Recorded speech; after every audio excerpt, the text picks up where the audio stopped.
Good morning, everybody. Woo, man, it's going to be a morning. We had to reschedule with the architect. There was an accident that knocked out a transformer. So I told him no worries. We'd go ahead and reschedule. We rescheduled that for 3 o'clock Central PM tomorrow, 4 o'clock Eastern tomorrow. We're going to go ahead and do that show tomorrow. Today, oh boy, we got some stuff to get into. Holy crap. I want to say thank you to Yoli uh, for sending me Officer Blaker's statement in support for the search warrant for PA. So we're going to do a read through of that. Some more talk about Howard Blum, whatever you want to call him. I'm just calling him Bloom. So we're going to watch a little couple minute highlight video I made from a few days ago. Again, just to refresh because come on, people. And then we're going to go through a couple of these things here, and then we're going to get into that read through. We're going to have some updates, breaking news, all that stuff today. So thank you very much for hopping in this morning. I appreciate you. So I'm going to go ahead and play this real quick. And then we're going to get into the show.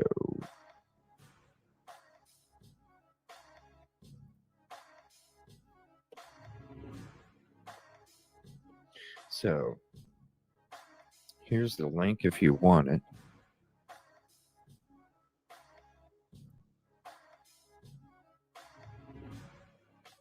We're going to watch this real quick.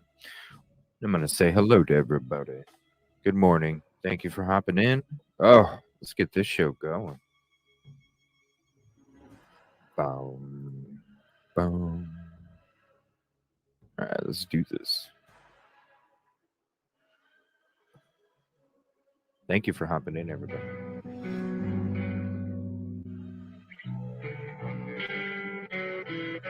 It's Howard Bloom response real quick, and I'll get into this later tonight when we get into the true crime episode of Idaho4. A brief response to the statement by the Goncalves family attorney. One, I have no wish to get into a public argument with Mr. Goncalves. He and his family have already suffered too much pain. We both agree on continued that I never interviewed him, as the article clearly states. 3, my portrait of a grieving father was based on a trove of text he wrote that were made available to airmail, his public statements and interviews with people close to him. See what I'm saying? I'm hot potato. Just like Coffin Daffer threw in those words with the ID found connected to the 1122. And then we watched the video last night. You see the headline. The headline says ID connected. When she starts saying something, I think it's the word play. It's the media. You gotta be careful. Listen to this. Look at this guy. He's not saying those things are true. No.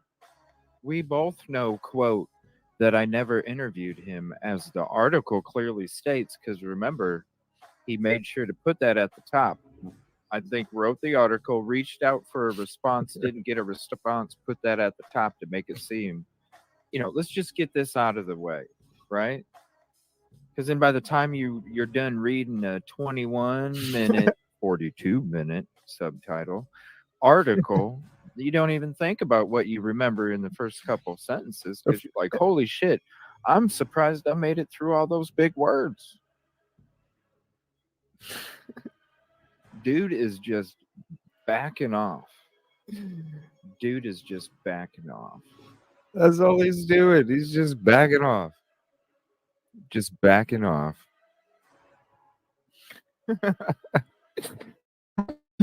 Hot potato. Oh, give me 1 second. Let me get back to the regular screen. Good morning, everybody. Oh, yeah, we're going to read into that. It's 40. Let me look. 49 pages after I read it, I'll go ahead and drop it in the document drop. It'd be crazy. 49 pages. You know what? Let me reach out to Yoli real quick, see if she is busy.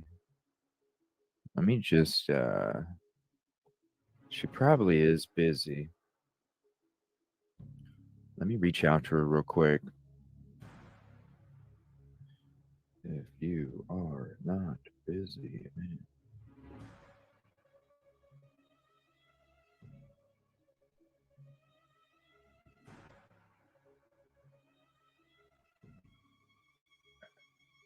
because I'm going to go ahead and get into a couple things here real quick. So, got time to see if Yoli reaches back out. Seriously, I am the only income in this household, so it really truly is fully funded by the community. So if you do feel like it, always appreciated, never expected, right there. The links will be dropped in chat. Good morning, Stardust. Good morning, Canny. Good morning, everybody. German chocolate cake. So this is Goncalves family pages posts. I follow them on Facebook, but I like to promote other people as well. So that's why I always let's go ahead and follow this lady. This is Drea XOX Andrea. So go ahead and share this from her page. These are fake as fuck. They're either talking to themselves or someone who's in on it. The "we made a bunch of fake" message in the outline convo bubble was sent by the sender. That's why it's on the right and in blue. Notice it's resent below it to seem like it was received. Damn, I can't zoom in on that. All right, basically it says here, this is a bigger screenshot of it. We made a bunch of fake screenshots pretending they were from Steve and sent them to that genius Blum who helped spread Macy May. I've been hearing a lot about this Macy May too. Kind of down. We made a bunch of fake screenshots pretending they were from Steve and sent them to that genius Blum who helped spread our agenda. This is so wrong. Why are you doing this? This was sent after the sender's message was replied to.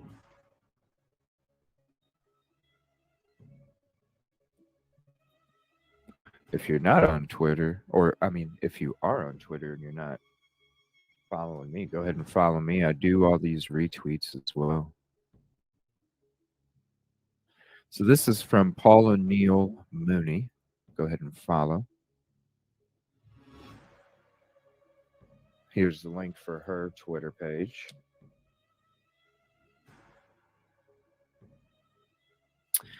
Yes, Macy May was all over the Facebook group, right? Mm-hmm.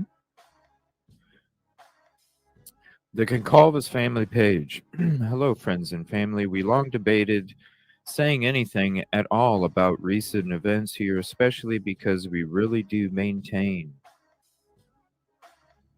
a positive and safe place. But given how much support we have here, we felt we needed to ask for your help. We recently were made aware of some messages claiming to have fabricated texts from Steve, as well as trying to cite others to spread lies. While we understand the internet is a big place and people are free to say whatever they would like, we personally feel a line was crossed and we would like to pursue further action. If anyone know, yeah, a line was crossed. I've been talking about it for the last few days. This shit is dangerous as hell. And he should know better. The fuck, dude? While we understand or they would like, we personally feel a line was crossed and we would like to pursue further action. If anyone knows any more about these screenshots, knows who created them, what they said, etc., and would feel comfortable sharing with us, we would be extremely appreciative. Everyone has a right to their own opinion, but lives, careers, relationships, etc., can be ruined over maliciously spreading false information for no reason other than to be hateful. As always, thank you. Thankful for you all and much love. And that's damn straight. And it's exact. Everyone has a right to their own opinion, but lives, careers, relationships, etc., can be ruined over maliciously spreading false information for no other reason than to be hateful or the fucking Johnny Manziel.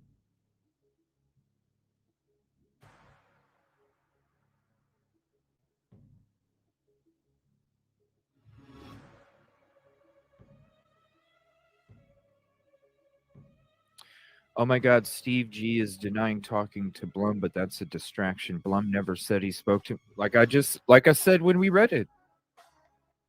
He can back the fuck off. Hey guys, this is before all the shit even happened. Hey guys, I never said I talked to him. Bunch of bullshit.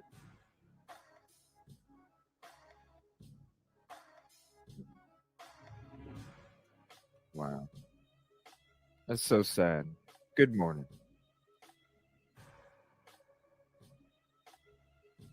Exactly, Sherry K. I'm sitting there reading it. I'm like, why are these all these? You're saying ex expicalidocious and all this other fucking shit. It's like, why didn't you just say excited? 21-minute read at the top of the article. 21-minute read time. Bullshit. It was all filled with fucking confusion to distract you. That's why I'm saying shit didn't make no sense. How in the hell is grand jury gonna leak the tech? Like the tech. I'm not saying the text messages didn't happen. I'm not saying there wasn't a phone call or there wasn't text messages between the two surviving roommates or anybody else. What I'm saying is that shit ain't getting leaked, and then you're gonna fucking. It's like I was telling you guys the other day. This dude basically took like I get so much shit, and a lot of it's fucking crazy and doesn't have proof to back it up. Do I sit there and report on it? Do I release it? Do I make it a conversation? Do I sit there and talk about it like it's fact? Hell fucking no. This dude should know better. I didn't even go to school for this shit. This dude did.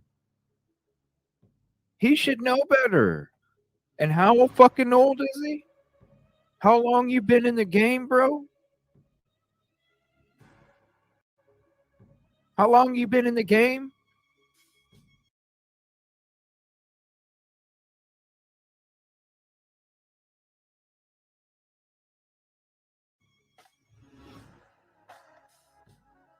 So fucking dangerous. So dangerous. Horrible. Horrible. I've been saying it for fucking days. Days. Dangerous. What the hell is this, dude? I'm glad this shit is coming out for real. I'm glad this shit's coming out because it's a bunch of bullshit. My bad. All right. That shit got me fired up because it's ridiculous. Dude, maybe because he doesn't think about other people before himself like some of us do. Because if you think about others before you think about yourself, you don't do shit like that. What's up, Grizz? You don't do shit like that. Fuck is wrong with this dude? All right. Man, that dude pisses me off.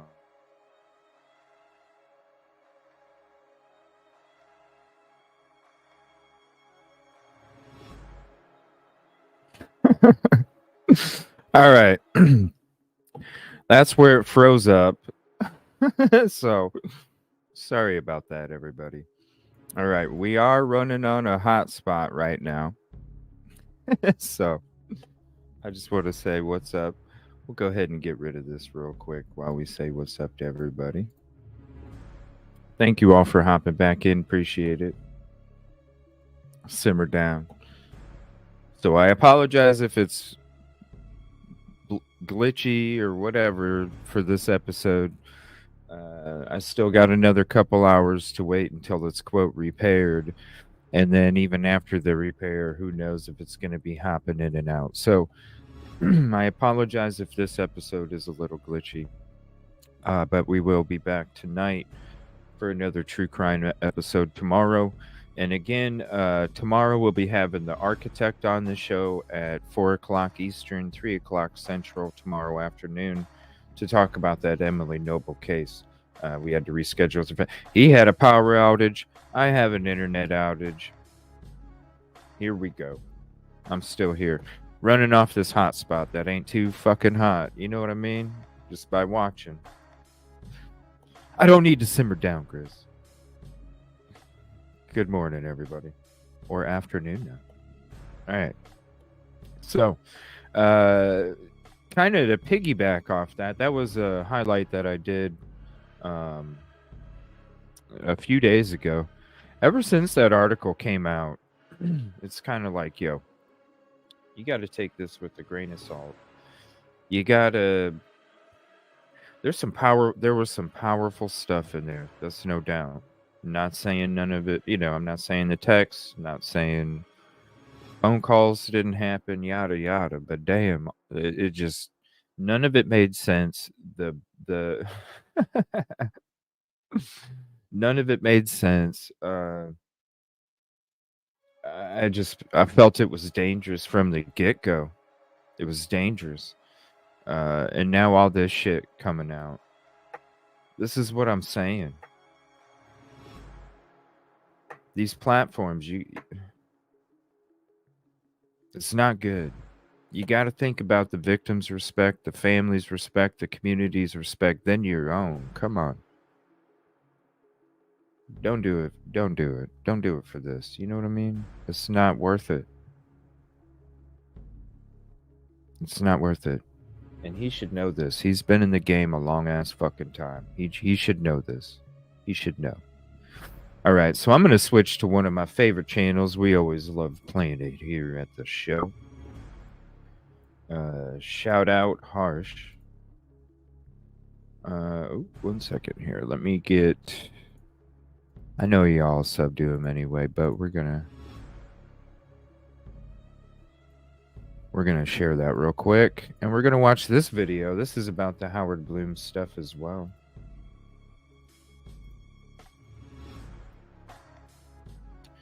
And then we're going to watch a couple things. J for Justice did something to reach out to try and help the family. So I think it's going to be... I love highlighting other creators just because it is a community thing. And I'm going to be showing J for Justice's video about helping the family. And then we will get into the read through of those documents. Let me know if I'm choppy as shit. And maybe I'll read them tonight instead. I don't know. Let me know. All right. Here's a video from Harsh on the H.Blum. Boom. Well, hello there. How is everyone? I hope you're all well on this fantabulous Friday. And this has been I'm in non-uniform. Because I was going to do 2 videos today. So later on, there's going to be a video that is going to say that is video 2, when in fact it's actually video 3, because this is now video 2. Because it has been brought to my attention via multiple emails and also a video that George... Do me a favor. If it is way too choppy for you guys, because I can always wait and do it. If it's too crappy for you guys, let me know, because I can always just get on early tonight and do a really long show tonight, because I was planning on putting in about 8 or 9 hours of showtime today. Through tonight, 8 to 9 hours. So if it's too crappy right now because of the circumstances, I'll just do work on something else. And I'll just come back and we'll start a show at like 4 o'clock Eastern.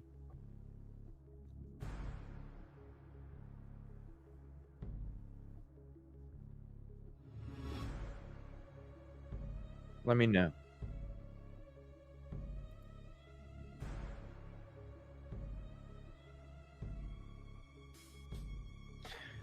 Who's protesting? Oh yeah. Well, the video came up. The video came up before, right before the show, and I was like, hell yeah, I'm gonna be going into it. You know, I'm gonna be going into it. So it's like, hell yeah. So I watched it real quick and threw the trophies on there. Like I said, I always give the trophies to top-notch people. Okay, if it's not bad, I just don't want to have shit quality. You know what I mean? Like, I don't want to give you guys shit quality. I'd rather just wait until everything's fixed if I need to, and I can come back and do an 8 or 9 hour show tonight. It's no problem. It's whatever you guys want. Well, Trades did, and I am actually a member of the group as well, and I had a look and saw this post. But what am I talking about?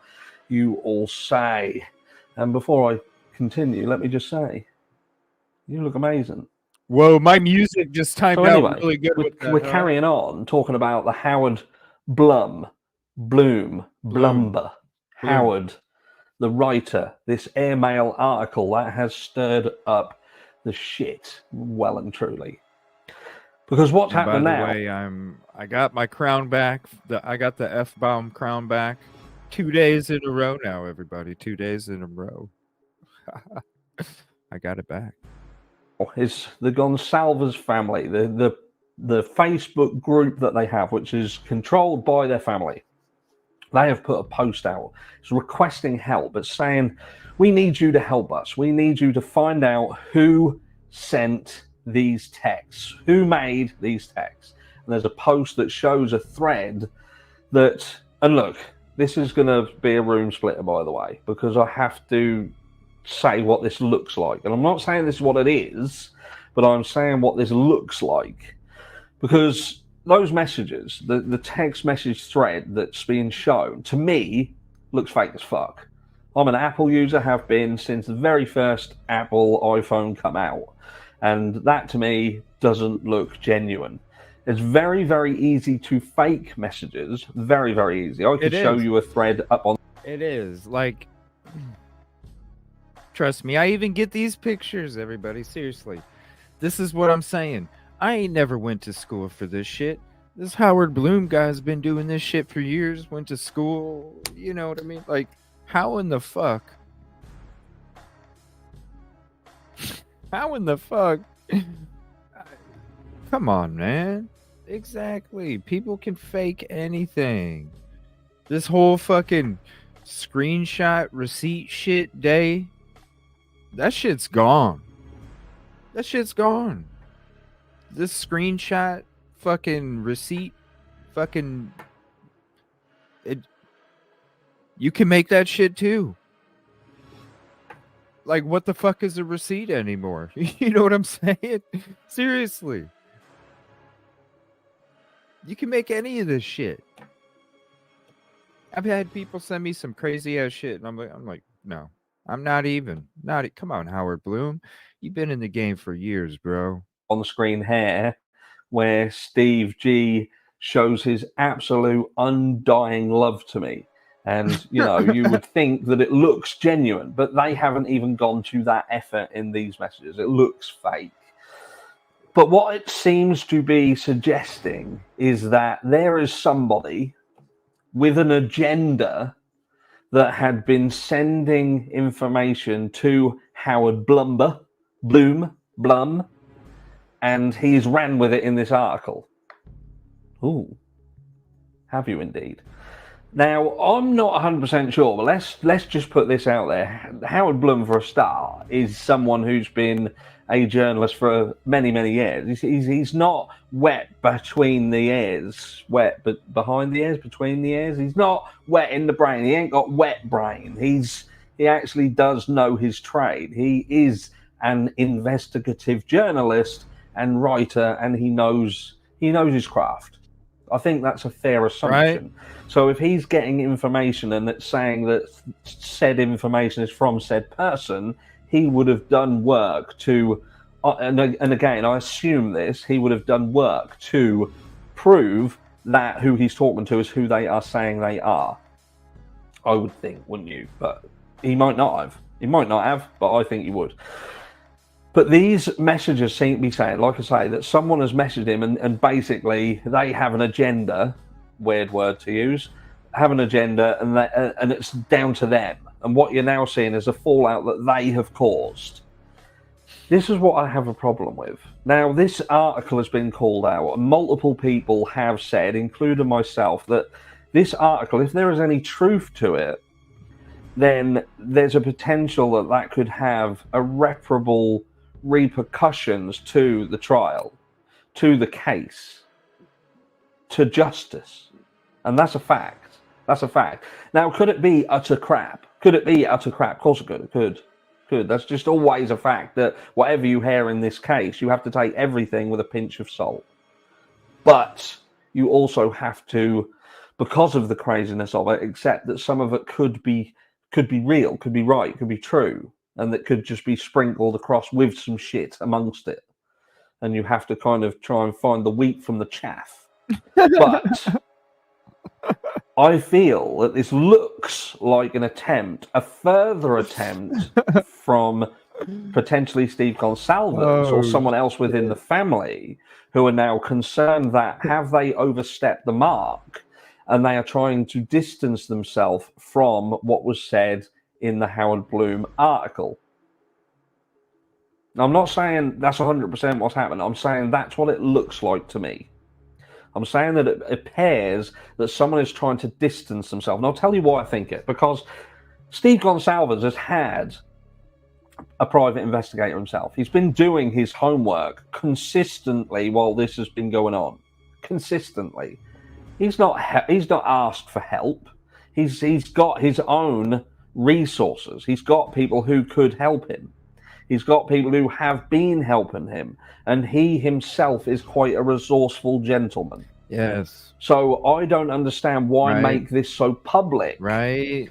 Why make such a big thing of it? That, oh, look, that airmail article, by the way, we now have information that has been given to us that is faked messages that seemingly show that we're not the ones who did this, that these people are the ones who did it. So you, please help us find it. Please help us find who did this. And we'll be getting into that next. That's how it looks. Mm-hmm. That's how it looks. Now, if it's not, then I apologize.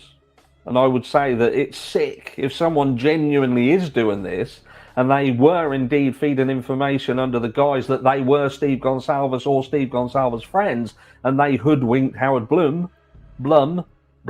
They didn't hoodwink. And this is the fallout from it. He knows what better. we can kind of hope is that law enforcement would do their due diligence and get to the bottom of it. Because ultimately, if someone is in the receipt of text messages, it is not rocket science to find out where said text messages come from. Mm-hmm. You know, if someone's got a phone and said, look, I've been sent these text messages, or I've got these, or there's a picture, there is metadata, there is data, there are ways and means of finding anything you need. Nothing is hidden, especially on phones, on computers, on tablets, anything. You can't go, do, say, whatever, anything, it's all able to be found. You can't hide. What do you think? Yeah. Is it a sicko? Is it an absolute sicko? You know, I quit watching her. Oh my gosh. This is what's crazy about Nancy Grace.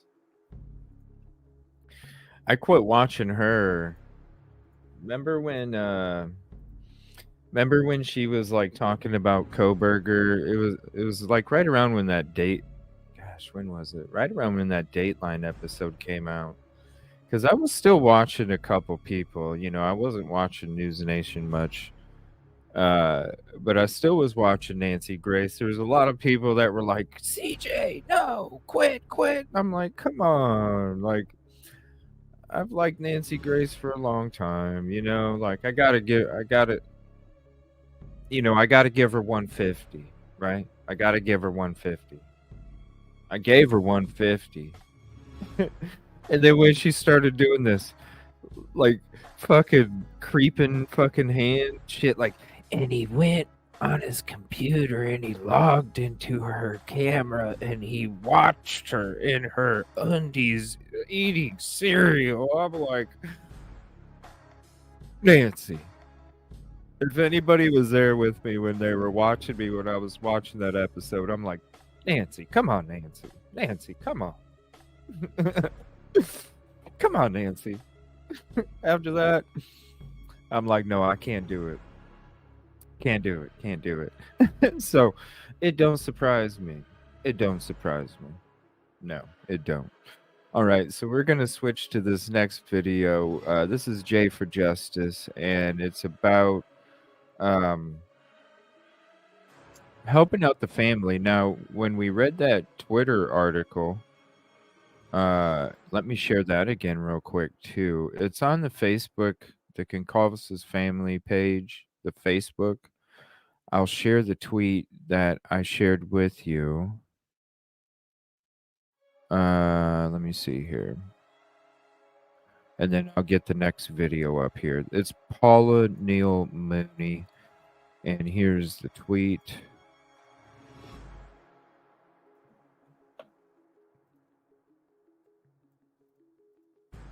Paula Neal Mooney. There's the tweet. Let me see. How do I? Let's see if I click on it, then it shrinks it up. But the Goncalves family page on Facebook. So I'll get that link in a second. They definitely listen. This shit's bullshit, and if people are they need to have this shit put out there, right? So the family, damn straight, man, they reserve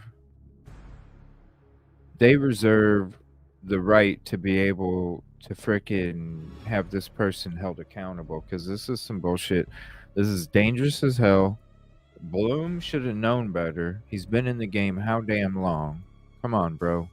I don't know how many times I'm gonna keep saying it, but they're asking for help. The family's asking for help. So I'll get the link for the family page here in a second, and or if anybody does have the link, any of the mods, go ahead and drop it, please. Appreciate it if you do. They definitely need hope. Come on, let's get them this hope. Hey everyone, welcome back to J is for Justice. I've been doing some sorting through the Steve Goncalves and H.Blum mess. And what I found makes me believe that neither man is probably really at fault here. What? Let's get into it. Come on, Blum's been around for a long time. Back in August, someone named Macy May on Facebook was trolling the Goncalves family on their Facebook page. They eventually had to remove and block that person from their Facebook. Yep. Macy May is friends with Papa Rogers on Facebook and made several posts on the same Idaho murders group as Papa Rogers. Well, it seems Macy May, which the name is sick in itself, Maddie May, Macy May. Anyway, it seems this person could possibly be the cause of more drama for Steve Goncalves and H.Blum. It seems that someone faked texts from Steve Goncalves to send to H.Blum to further a narrative. I don't know what to make of this, but I do feel like there's some people from YouTube who have actually had contact with H.Blum early on. These people have been known to mess with victims of other high-profile crimes as well. Until I have more proof, Let me guess. Is it the one that is Chris Watts? Is it the same fucking people? Yeah, we'll find out. I'm going to leave that there. Just saying. So here's They what did it- Steve had to say about the they did Howard it to Blum Watts' article case, too. based on loads of texts Howard received from a quote friend of You gotta trust us, okay? Listen. This is another round of some shit that's gonna be coming, okay? I'm just giving you guys a heads up.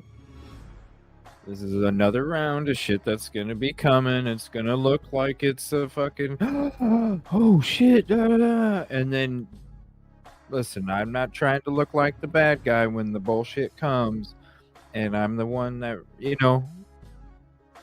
so please trust. Okay? It may look to you, they do this shit for a reason. They make people think that the shit's real. They pull at your emotions, which alters your judgment. They're good at it, okay? That's what they do. They pull at your emotions to alter your judgment, so then things become more believable, right? We've been through it before on this show. We've had people come in here. I totally understand. They pull at your emotions. You get sucked in. It's no fault of your own. But what I'm saying is please trust me, okay? Because I'm giving you a heads up. There's another fucking tidal wave of shit that's gonna be coming. So just keep your head on a swivel, all right? And just trust me, okay? Trust me. That's all I ask. Steve. As it is common in these situations, people try to make money off the dead. It's a free world, and people can write and say pretty much anything they Thank want you, these days. Brandywine. I appreciate you. Most of the time, my family and I just ignore the chatter and the noise. But lines have to be drawn somewhere. I was recently sent an article on Airmail by H. Blum describing Kaylee, apparently quoting me, and completely making up a fictional story about FBI letters, etc.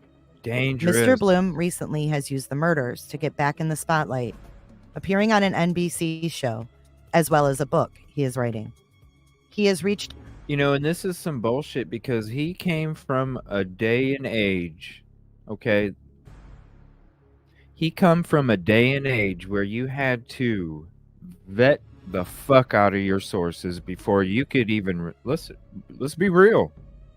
If the dude's as old as he is, he came from a day and age where you had to vet the fuck out of your shit before you even put anything out in paper.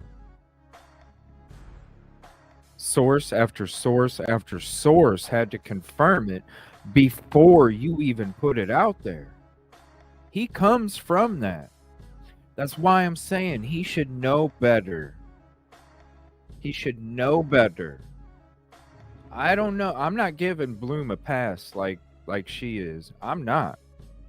That's bullshit, dude. Because we all have that shit coming to us. We all do. We all have that shit coming in our inbox. You don't think this is the first time I heard some shit like this in my damn inbox? You don't think I've heard some crazier fucking shit in my inbox with fucking screenshots and all sorts of stuff?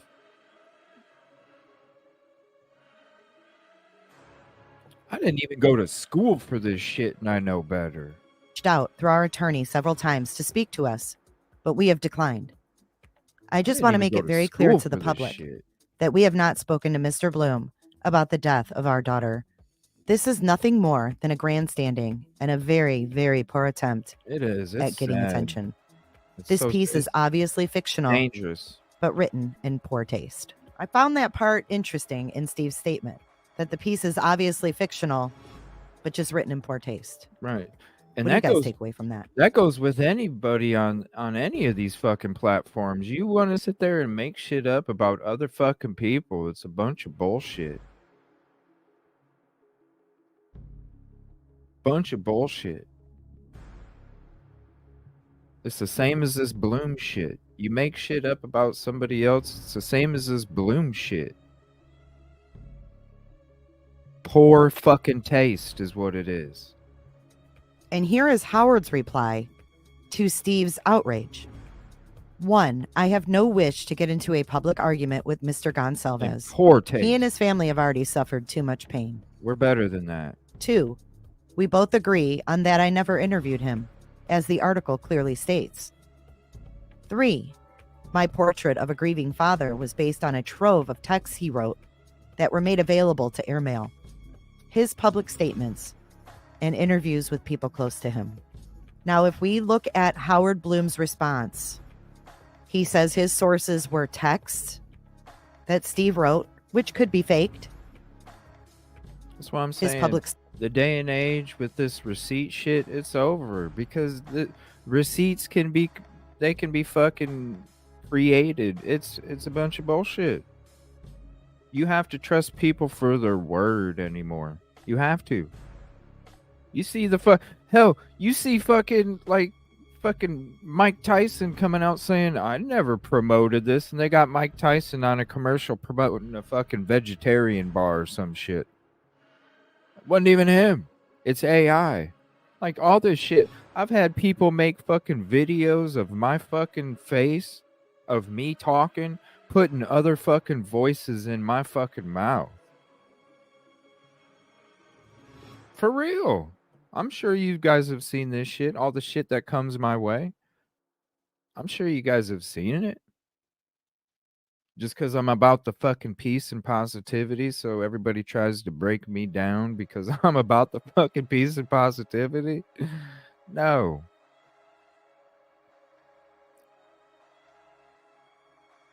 Because they ain't about it. And they don't like it. It's crazy. It's disgusting. Right, Jeremiah. Oh no, this is what you know damn well this is what he did, Jeremiah. He wrote that damn article based off these bullshit texts. That's like me coming out with a show saying, "Hey, guess what, guys? I found out a whole bunch of stuff that never came out, and it's fucking crazy." Yeah, right? No. And then when shit comes my way, when it comes on my panel, and I fucking call it out, and the fucking people that are fucking on my panel with me are sucking into more of the fucking BS, and I'm the only one on my damn panel saying no.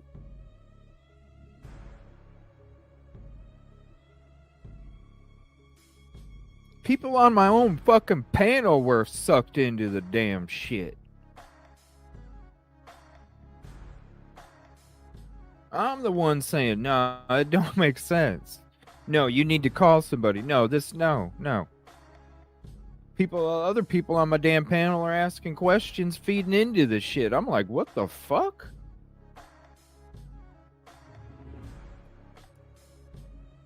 Because we got the same messages and I wasn't reading into the fucking dumb shit. It truly is about the victims on this fucking channel. Because it don't fucking matter. Yeah, I'm the only fucking source of income in my fucking household. Yes, this does matter. Let's be honest. But at the same time, when it comes to fucking ethics, when it comes to doing the right fucking thing, when it comes to thinking about somebody else before you fucking think about you, you don't do that shit. Not to nobody. Whether it's in fucking print, video, hearsay, what the fuck ever. I'm on a fucking rant today. Man, this shit is just... It's not only H.Blum. Not only H.Blum. Any motherfucker. Poor fucking taste. It's disgusting. And this just highlights this shit even more. People fucking doing dumb shit to other fucking people's livelihoods because of their own fucking greed. It's fucking disgusting. Statements, which Disgusting. we all have seen, and interviews with tired of people it. close to him.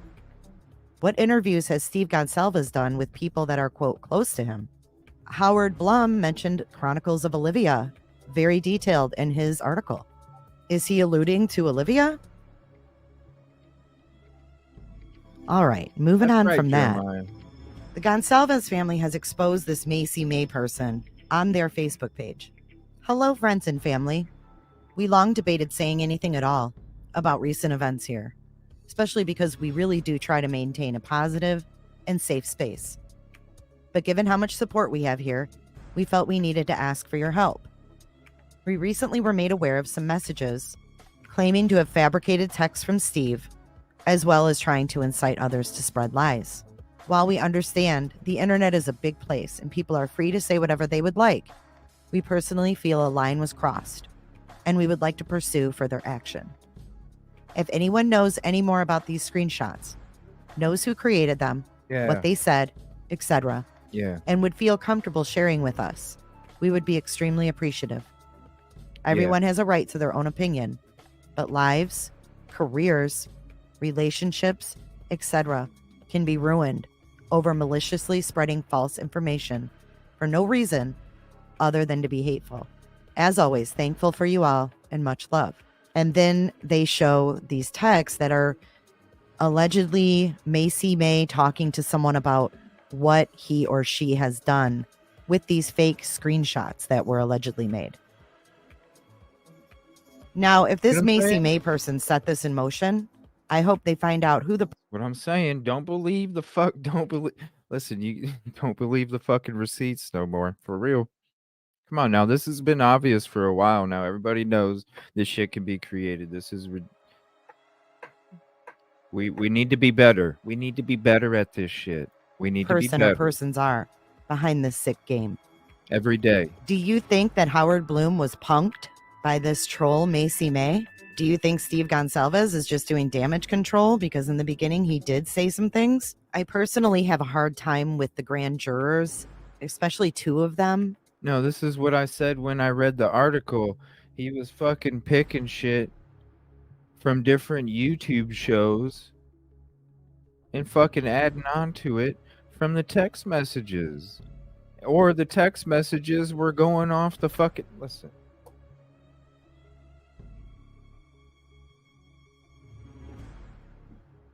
It's the same shit. It's the same shit. You guys remember the guest I was talking about from a couple months ago that hopped on one fucking night and started saying all this crazy shit, and I was saying it seemed like they were taking little bits and pieces of fucking YouTube shows and the crazy ass theories that some shows are talking about, and they're fucking putting it all together and then adding a little bit to it here and there. Is this not the same fucking thing?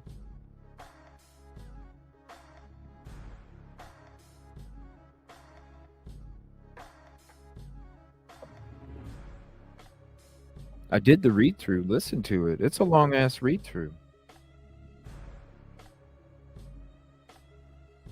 At least the read through is better because you don't have to fucking sit there and bore yourself reading the fucking words yourself. Because I'm telling you right now, you'll get exhausted mentally halfway through.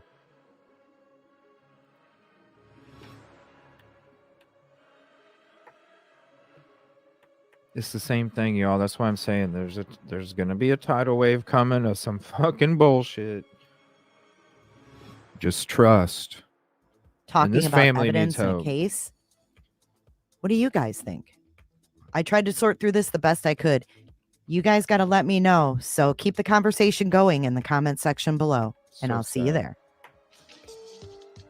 Yeah, so if you can do me a favor, Brandywine, if you still have the link, if you can drop the link in chat, please. Again, need to treat this like a freaking hotline tip, you know? Because this is some bullshit. All right, I'm going to see if there's anything breaking coming out real quick, and I'm going to see what I got next. I think I'm going to, if everything's okay, I'm going to go ahead and start the read through. I definitely don't want to do it if it's choppy. Because I would like to have the quality. I can wait if it's choppy and we can go into other things too. Let me know if it's been choppy. Frickin' hotspot ain't so hot. Why not? Who's Bethany Frank?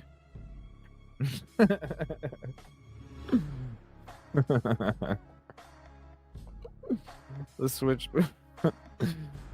Let's switch back to harsh reality real quick. You guys brought this up a little bit ago. Then let me see how the stream's going. If it's good, then we're gonna get into that replay. I just don't want this. I don't want the quality to be shit. I'm worried about the quality all the time, and it really bugs me. So, let's watch this real quick. And Bethany Frank That's so sad. Frank, were actually awake and texting each other appreciate you guys. during the murders of their roommates. Well, hello there. Oh, How thank is you, everyone? I hope Devil. you're all well Appreciate on this fabulous Friday. That's right, baby. It's Friday. We made it. How quick are these weeks going? I don't know whether it's a good thing because we're heading towards Christmas and we all love Christmas. Halloween, baby. Or we should be concerned because we're watching our lives trickle away Halloween, quickly. baby. But anyway, you're looking amazing despite this hectic week that we've had. Yeah, you're looking Right on. amazing. Right on. How do you do it? I just Anyway, do it. what That's you it. just listened to there I just do was it. Nancy Grace. And she was talking about someone by the name of Bethany Frank. Bethany Frank. So she goes on to make it look like she's an advocate for these people, you know. She is an absolute advocate.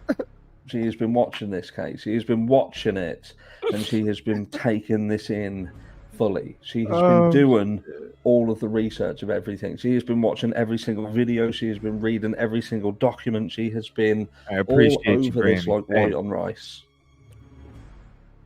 Brandywine, I learned last night. If y'all didn't check out the episode 1 of Night Shift that we did last night, it's a 2-part. We did episode 1 last night over at the lounge. Brandywine, if I learned anything, I learned that that's a very true statement because you were the only one in chat that was a ride or die, and I appreciate that, Brandywine. Thank you so much. I totally believe that. You definitely got to go check out last night's show at the lounge. We'll be doing another Night Shift episode coming up soon. We got plenty more, too. But she doesn't know her name. That in itself, you could turn around and say, look, if you,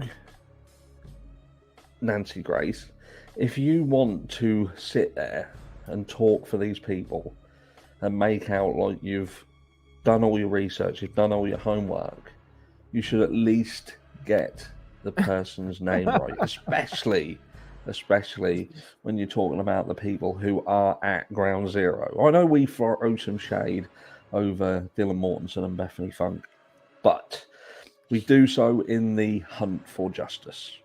We do so in the hunt for justice because ultimately this case has questions. It's got questions floating around it, and the actions and inactions of people around it can sometimes paint a picture.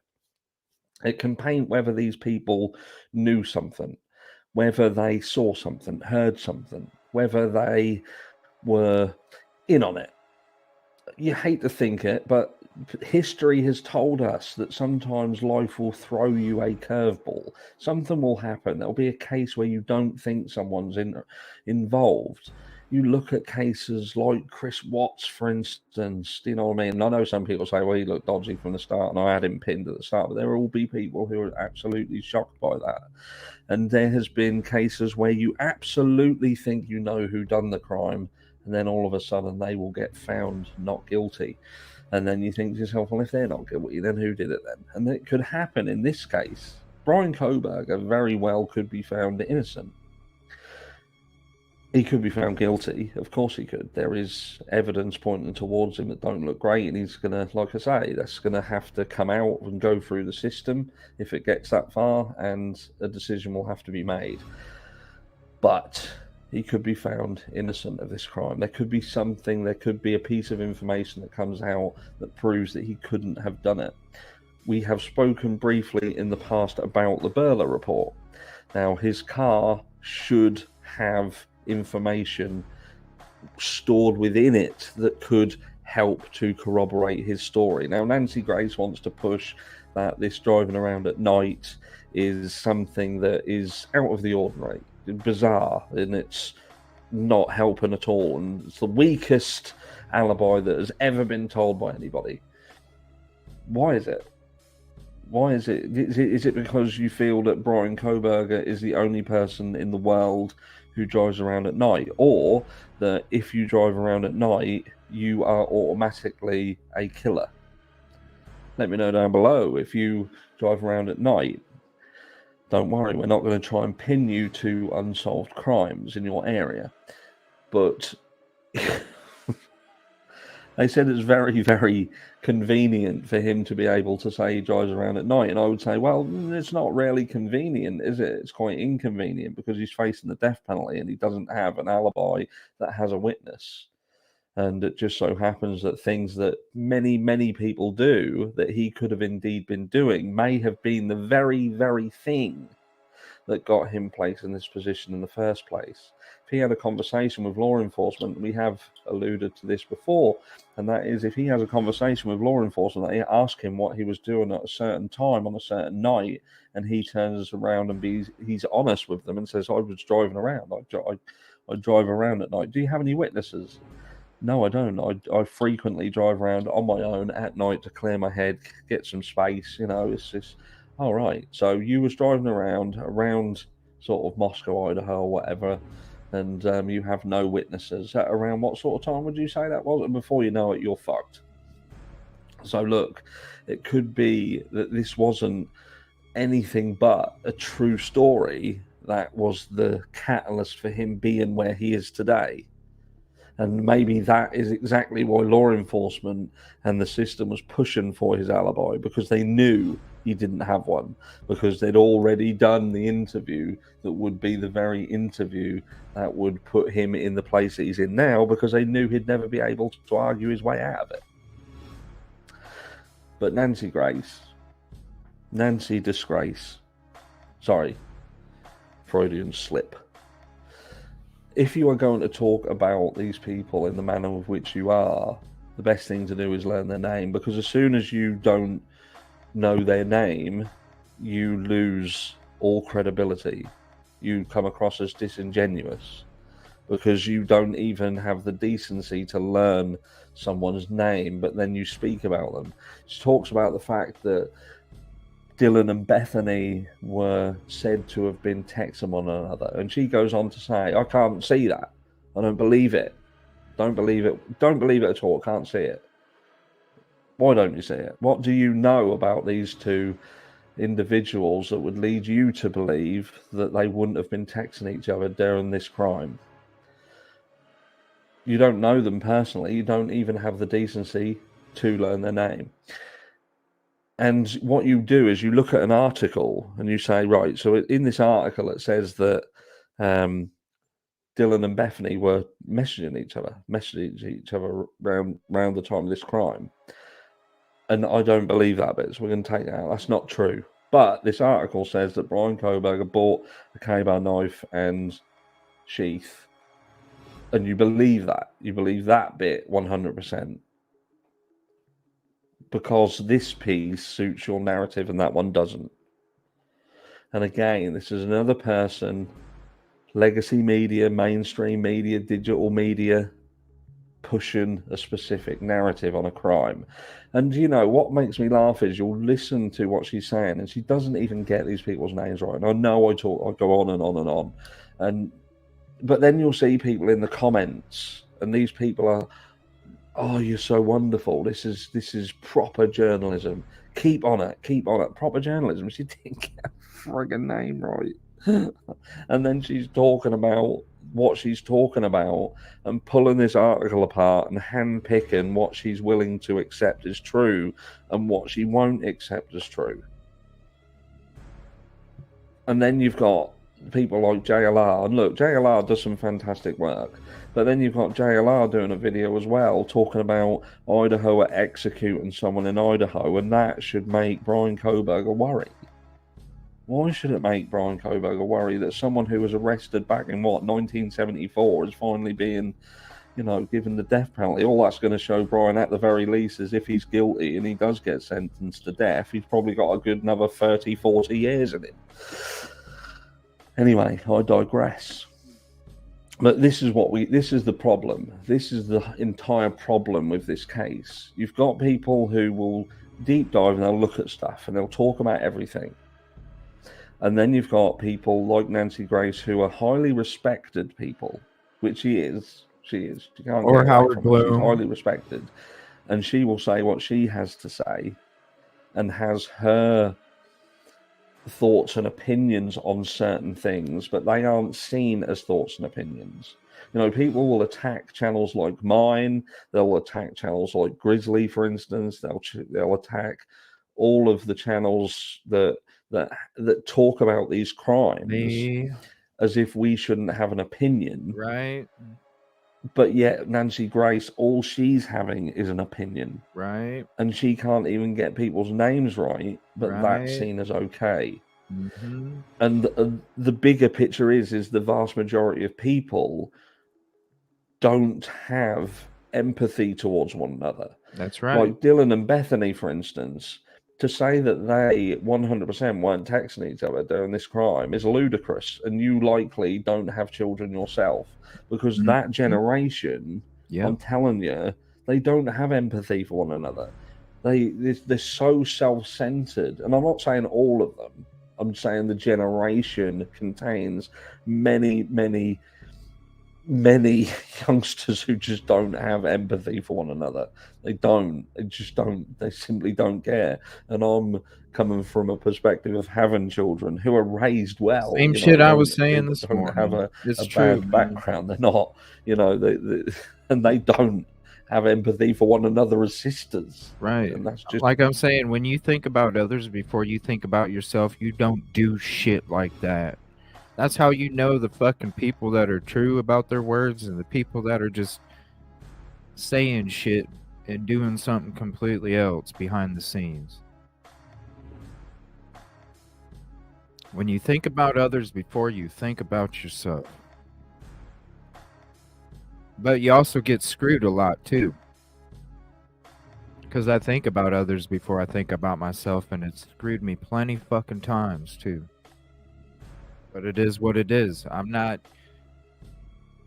You keep taking those chances. You keep getting screwed. Because you don't want the one person that comes along that truly deserves it to get screwed because the other's screwed.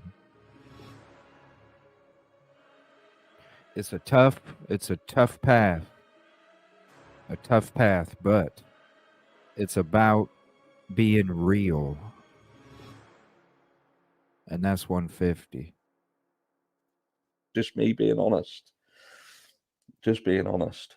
But look, Brian Koberger, he's facing the death penalty.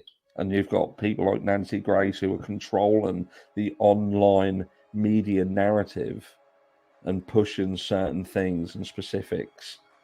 But they can't, like I say. Oh, trust me, I see the BS. And when I call it out, I see the BS. And when I call it out,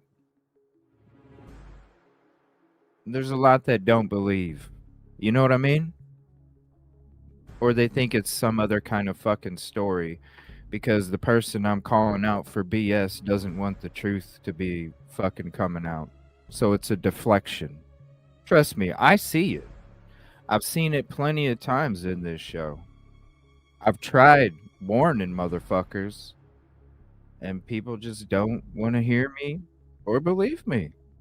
And that's not my problem. Because I give them 150. I give everybody 150. I even give my motherfucking enemy 150. Ain't that crazy? I even give my enemies 150. I ain't stupid. I ain't a stupid motherfucker.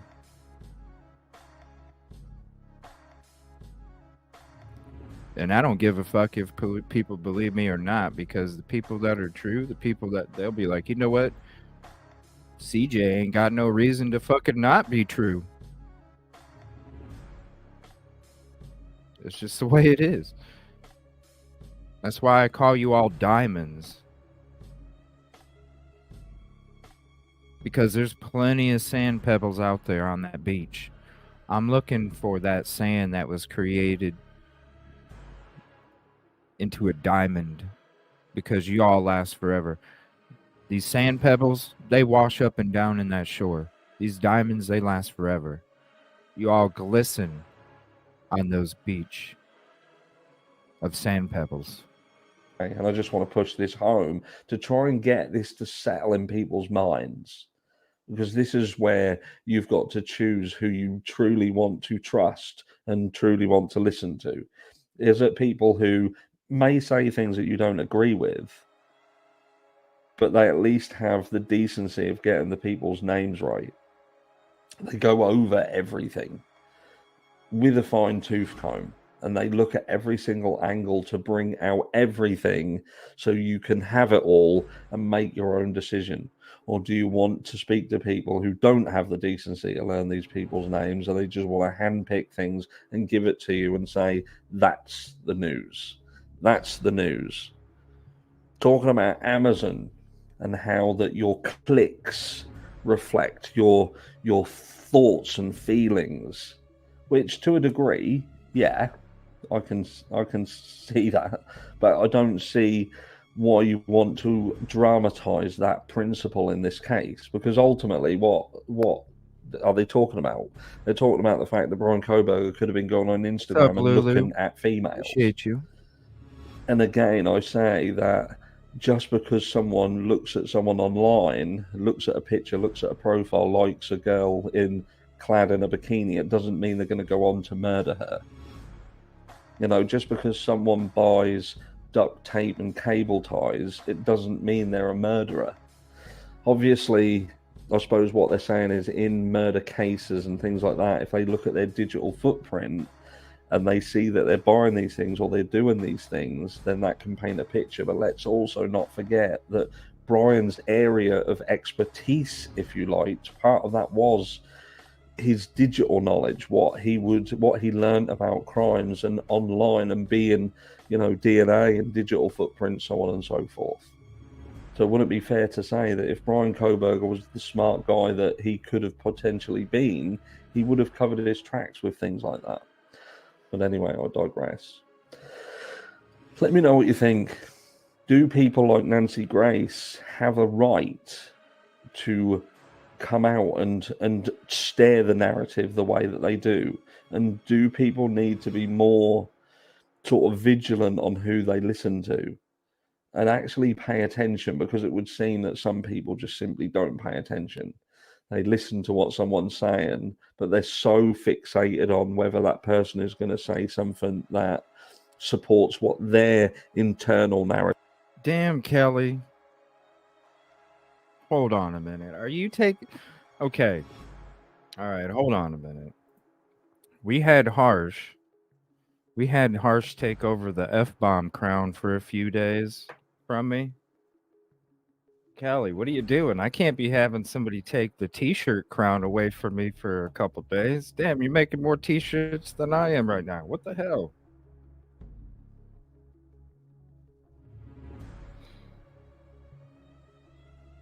Shit, Harsh is nailing it.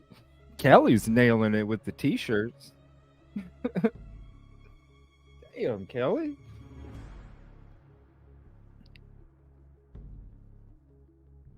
I know she is.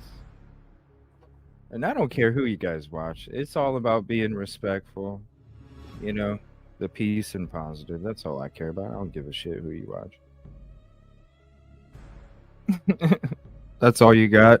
Oh, I'm sure you'll be coming with more because you already got a couple. All right, let me see if we got anything breaking real quick, and then we're going to read into these documents here. Give me 1 second. And I will drop it in the document drop as we speak, as we get into it. Just double check it, breaking news real quick. I don't want to miss anything because there's Let me see here. We just need to be aware today. So I'm going to try and make sure that we're also aware while we're doing the show as well. Let me see here. I'm not seeing. Okay.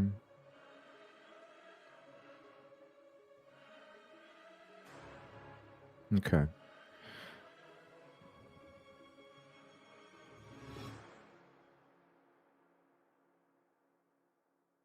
All right.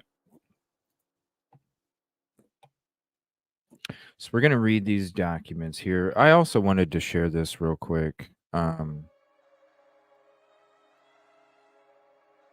Because I thought this was a perfect picture that somebody posted on Twitter. I shared it before. I'm sharing it again. Here's the link to this. This is Sword and Scale.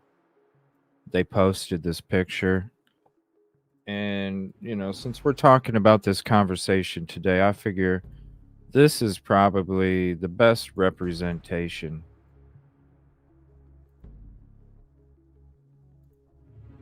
of what it feels like, right?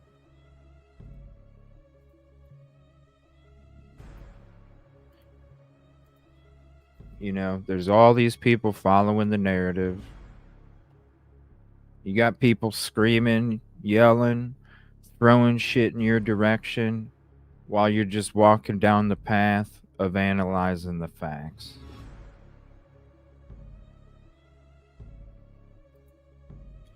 So shout out Sword and Scale. I appreciate the post. That's on my Twitter.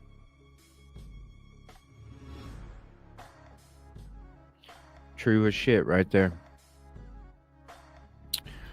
All right. Now, we are going to get into these documents here.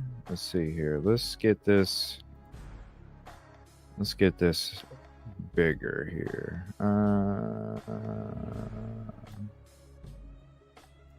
Hold on. I got to adjust this screen here. Try and get it as big as I can get it for you guys. All right, so let's zoom in. 49 pages.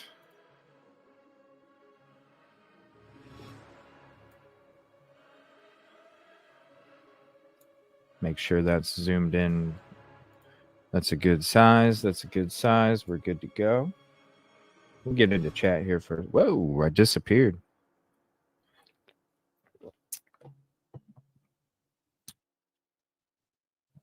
You know what? Let's throw the crime scene tape up as I discuss this.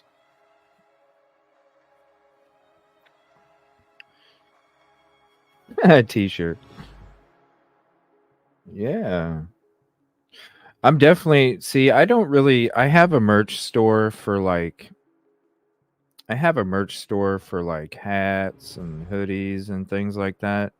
But I'd really like to get a merch store where it's my own t-shirt line. I want to have like 30 freaking t-shirts with my own artwork for the pictures and then the catchphrases or sayings to go with them, but my own artwork for the pictures. So I would love to have my own t-shirt line, you know, my own artwork, catchphrases, and just a whole bunch where people can just order whichever, because I've always wanted to have t-shirts. I don't really care about anything else, hats, all that other stuff. I don't really care about. It's the t-shirts and the hoodies, because I definitely need me a big old CJ right here with the hoodie, you know. Oh yeah. So yeah, them cricket machines, I'm sure. All right, so let's get into these documents here. We'll do this read through. And I will keep an update on breaking news here just in case. Now, let me see. We're at 11:54, so I might end up. I might get into some Delphi stuff here at the end. We'll see. We'll see, because I am going to be talking Idaho4 again tonight. I'm not sure. I need to do the Delphi stuff, and I'm not sure if I'm going to do it this afternoon or this evening. So I haven't decided yet, but we'll get into these documents. Now, this is the statement of Officer Blaker in support of search warrant PDF. I'm going to go ahead and go to the Discord real quick. Let me go to the document drop, and I'm going to go to Idaho, and let's put this in there. Give me 1 second. And I'll share the link with you guys so you can have it as well.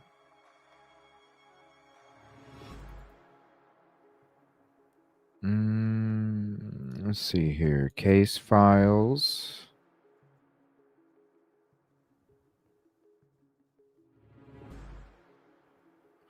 Officer Blaker's statement. Document drop. And it is loaded. So if you would like, here's an invite to the document drop for the show.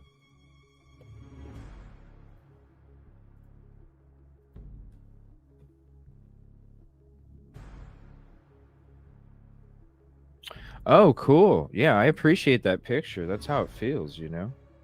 There's the document drop if you want your own copy of this document, because we can't share them in chat. So there's the document drop for you guys if you want your own copy.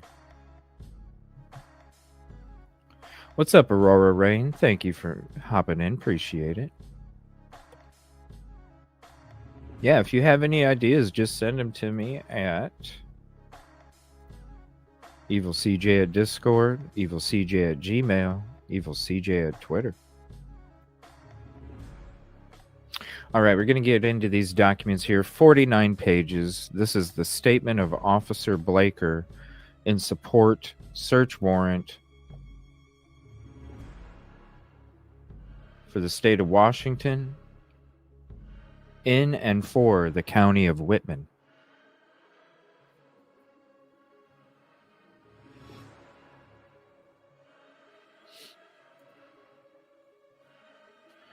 One second here. Filed January 17th, 2023. And 1 second. And I'm going to do a poll here.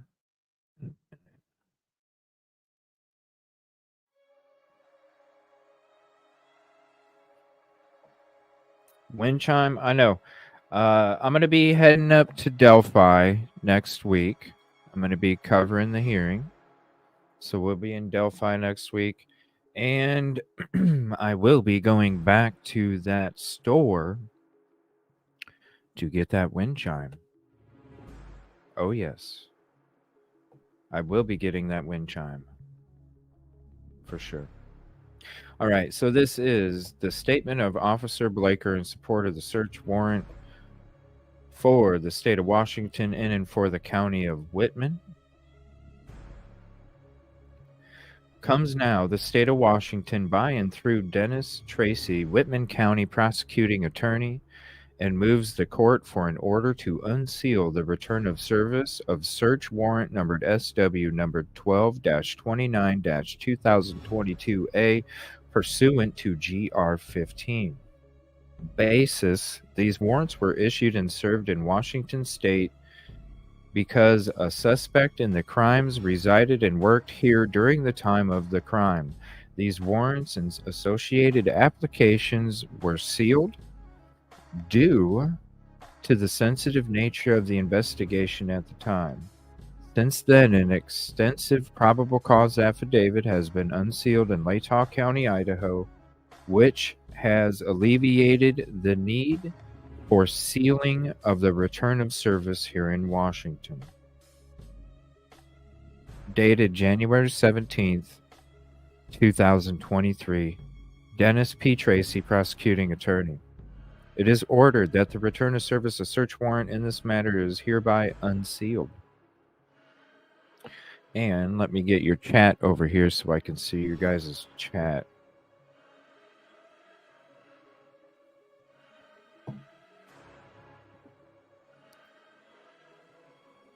Thank you, Good Vibes. We'll be doing one here in a little bit because I'm sure I'm going to have a question for you all when it comes to these. Oh, you know how it is when I read this stuff. You know how it is. Little things pop out, and I'm like, huh. All right, so this is basically what we read a second ago. All right, basis. The Washington State Constitution recognizes that victims of crimes have rights and states that effective law enforcement depends on cooperation from victims of crime.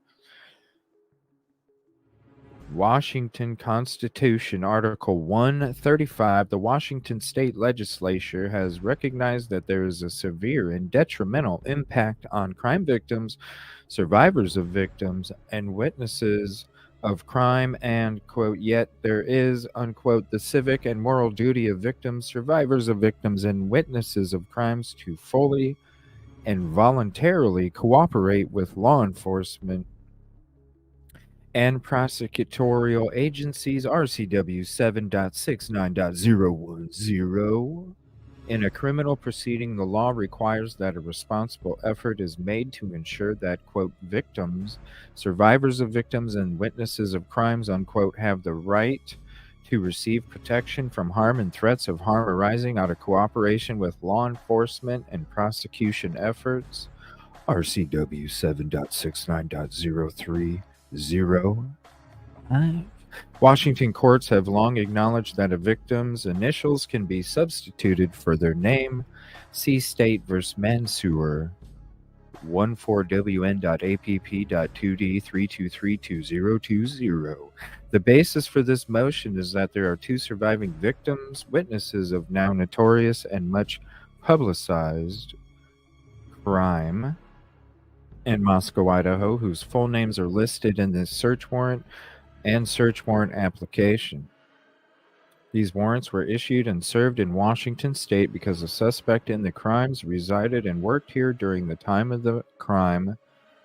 These warrants and associated applications were sealed due to the sensitive nature of the investigation at the time. Since then, an extensive probable cause affidavit has been unsealed in Latah County, Idaho, which has alleviated much of the need for sealing here in Washington. But the documents filed in Latah County have not disclosed the surviving victims' names, only their initials. These victims should have the level of protection that can be provided by having their initials substituted for their full names in the search warrant and search warrant applications, which become publicly available from this court. The state is asking the court to consider the usual factors, one, showing of the need for sealing the records and where the need is based on a right other than an accused's rights to a fair trial, a serious and imminent threat to that right. Two, anyone present when motion is made must be given an opportunity to object to closure. And yes. Three, the proposed method for curtailing open access must be the least restrictive means available for protecting the threatened interests. Four, the court must weigh the competing interest of the proponent of closure and the public. And five, the order must be no broader in its application or duration than necessary to serve its purpose. This is very well written. I just have to say that out of all the court documents that we read, this is well written. The state contends that the need to protect victim identification is important to their safety, health, and well-being, and that the victims' and witnesses' rights should be protected vigorously, just as the legislature and the state's founders intended. The proposed method is to file a complete search warrant and application for warrant with only the surviving victims' names redacted and replaced with initials. This is very minor closure of a court document in order to protect a very important victim interest. Finally, the order will be no broader in application than necessary to serve its purpose, and the public will still have the pertinent information at its disposal in order to understand the proceedings of the court. This is very well read, or well written. It seems very transparent, well written, um, about being about the truth, having people be able to understand the facts of I mean, this right here, I am very impressed. I'm very impressed. Very impressed. Dennis P. Tracy, prosecuting attorney. See, I don't talk shit about everybody. I don't. I talk shit about the bullshit. I don't talk shit about something that is exactly what it should be right here. So far, page 5 out of 49. Very well written. It is ordered that the search warrant, an application for search warrant already filed in this matter, shall remain sealed, but the state shall immediately file redacted versions of those documents with the surviving victims' names redacted and replaced with initials. Because if you read this, they're about the right path. You know what I mean? It's about the victims. It's about the respect. It's about the families. I mean, this is very well written. Shout out Dennis P. Tracy, prosecuting attorney. I don't listen. I'm just going off a document. I don't know. I never researched this. You know what I mean? I'm just going off a document. Who knows? I don't know. Who knows? As of right now, Dennis P. Tracy, yes, Whitman County prosecutor. 100. All right, so it says, to any peace officer in the state of Washington, upon the sworn complaint made before me, this was redacted. There is probable cause to believe that the crimes of the crime in the first degree and the burglary per Idaho code has been committed in Idaho, and that evidence of those crimes or contraband, the fruits of crime, or things otherwise criminally possessed, or weapons or other things by means of which a crime has been committed or reasonably appears about to be committed is concealed in or on certain premises. Well, of course, right? Let's be clear. I want everybody to understand this as we read this document, okay? Already respectful from the very get-go, okay? We've read that. Already respectful from the very get-go. What we all have to understand as we continue to read this when it comes to the evidence and the reasons why and all of this other stuff, they are going off of the PCA from MPD, okay? So these guys, just like we were, we totally trust. You totally trust. Especially these officers right here are totally trusting that the PCA is 100% clad. Because that's what they're supposed to. 100% clad, they believe in that this MPD PCA. So that's why you're going to see some of this stuff that's put in there about this right here. They're going off the other PCA, okay? I'm totally Whitman County, Dennis P. Tracy. Shout out. I'm not going to listen. I was bamboozled too, and I'm not even part of, I'm not part of, I was bamboozled too. In making this determination, this court did not consider the information in the supplemental disclosure DNA test as evidence supporting the existence of probable cause. This court also does not consider the information in that supplemental disclosure to be exculpatory. Again, they're going off of the PCA from MPD, okay? You are commanded to 1. Search within 10 days of this date the premises described as follows: apartment located 1630 Northeast Valley, yada yada, Pullman. 1630 is a 3-story multiple occupancy apartment building in Pullman, Washington, which is tan and white in color. Apartment, yada yada, is located on the northeast corner of the second story of this building, located on the east side of the second story landing, and is designated by the numbers yada yada on the door. The door is white with a swinging screen door on the outside of the main door to the residence. 2. Seized if located evidence of the above listed crimes, including 1. Red stuff or other fluid or tissue cells, red stuff, fluid, tissue cells on items. Number 2. Knives, sheaths, and other sharp tools, including any dagger, dirk, or sword, and any written indication of ownership of same, including sales receipts. Any images, whether digital or on paper or any other format which shows Ethan Chapin, Kaylee Goncalves, Zana Cornoto, Madison Mogan, BF and or DM and or the house at 1122 King Road, Moscow, or the surrounding neighborhood. I appreciate you guys so much. Thank you for hanging out today. Sorry, I'm still running on this hot spot. We still got another hour or so before internet's supposed to be back up. And we'll see what happens after that. I'm not trusting it until like another hour or two after it's supposed to be fixed. We'll see.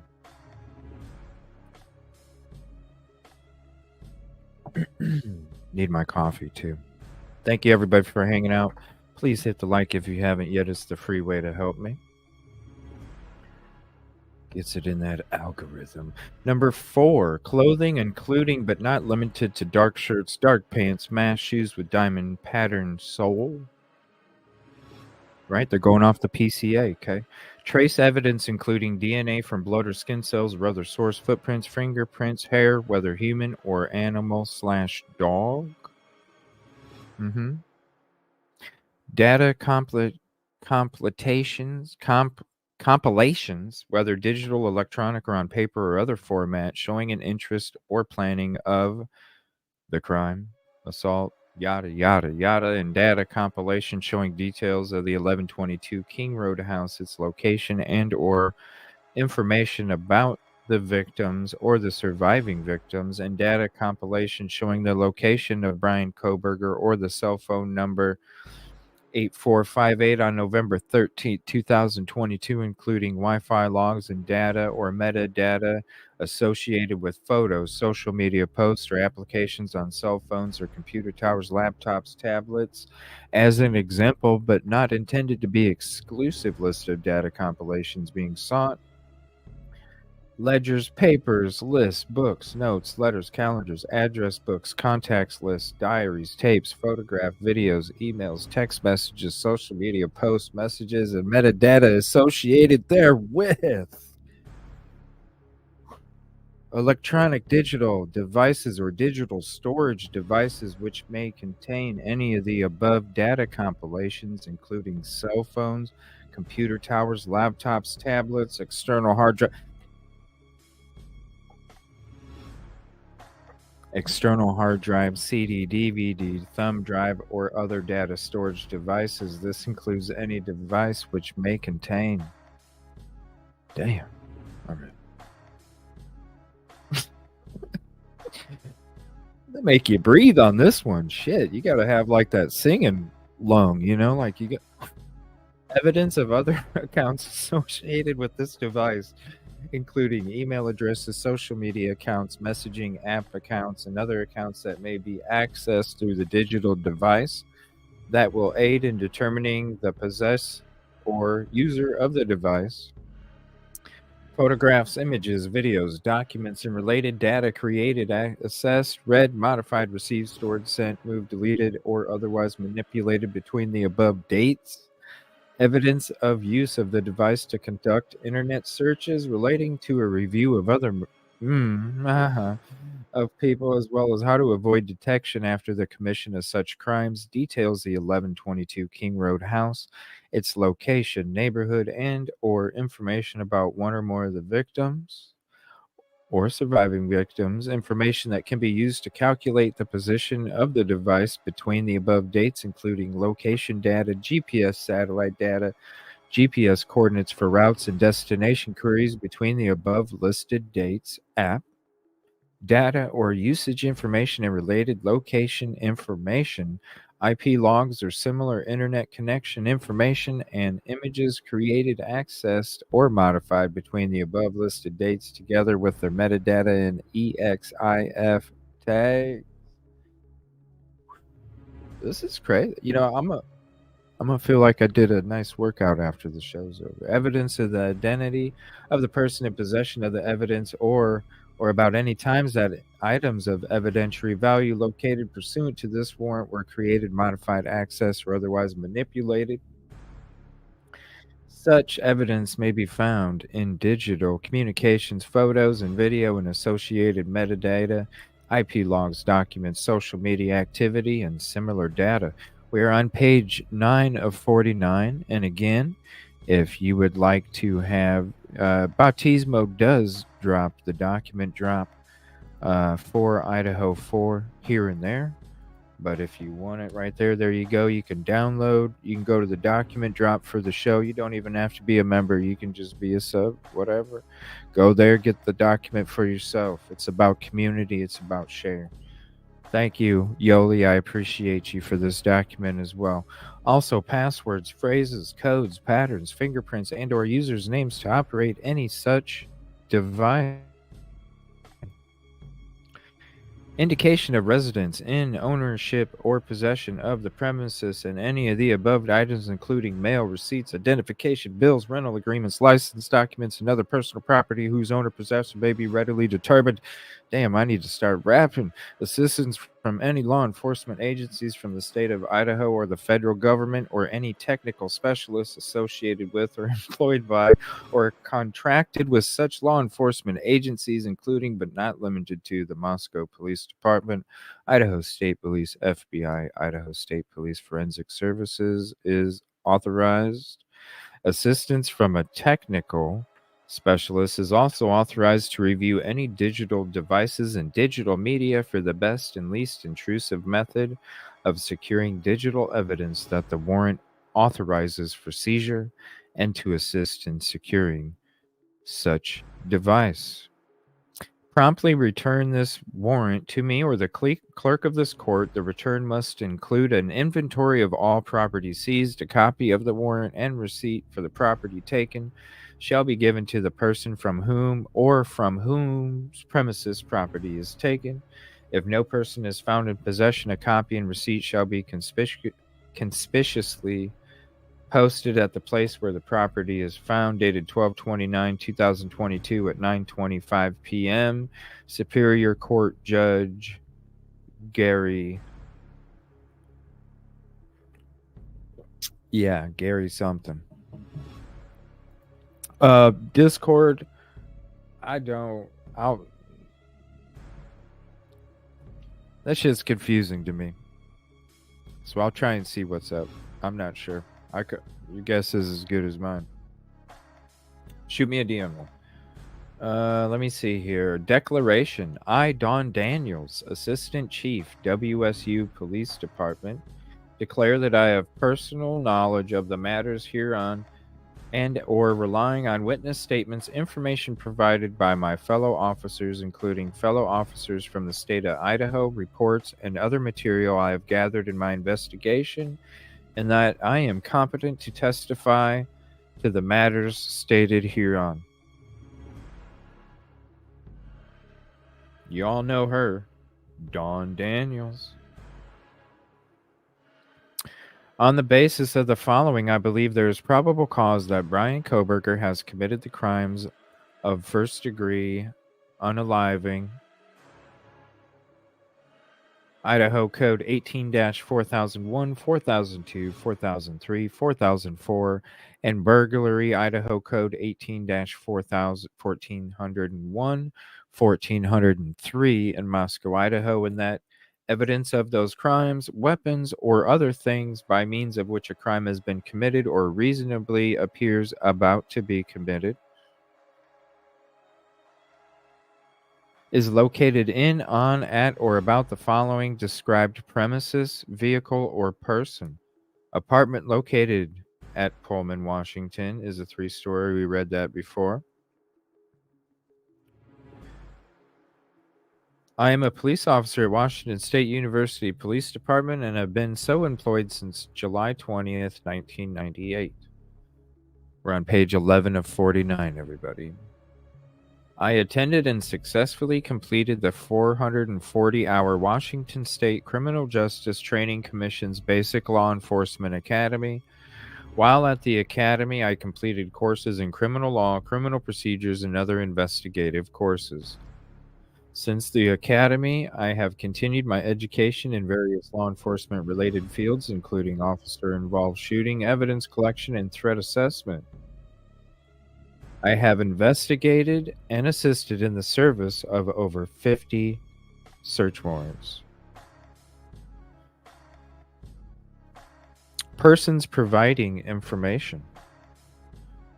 Moscow, Idaho Police Officer Sergeant Dustin Blaker. Sergeant Blaker's sworn statement is attached hereto is Exhibit A and is hereby incorporated in this application for search warrant. Sergeant Blaker identifies his experience and training in his statement. Other officers and witnesses are identified in Sergeant Blaker's sworn statement. The investigation. And thank you all for being here. Please hit the like if you haven't yet. It's the free way to help. Page 11 of 49. The investigation. I was contacted by Moscow police officers and asked to assist their investigation into the recent crime of 4 people unalived in Moscow, Idaho. Sergeant Blaker of the Moscow Police Department has developed probable cause to believe that a resident of Whitman County, Brian Koberger, committed the crime and burglary. I agree with Sergeant Blaker's statement that there is probable cause to believe that Koberger committed the crime and that there is probable cause to believe that the evidence of those crimes will be located in Koberger's apartment. What was located in Koberger's apartment? All these months later. Boom, right? Nothing. I am seeking this search warrant to search that apartment. The probable causes described in detail in the attached Exhibit A sworn statement of Sergeant Blaker, where is hereby incorporated herein by this reference, just as to fully set forth here, based on all the foregoing information, I believe that the evidence of the above listed crimes exist at the above described location, and that there's probable cause to search that location for evidence of the above listed crimes, including, yes, Lulu, blood or other bodily fluid or human tissue or skin or other items with the fluid or tissue skin on the items. We've read this before as well. Knife, sheaths, other sharp tools, including any dagger, dirk, or sword, or any written indication of ownership of same, including sales receipts.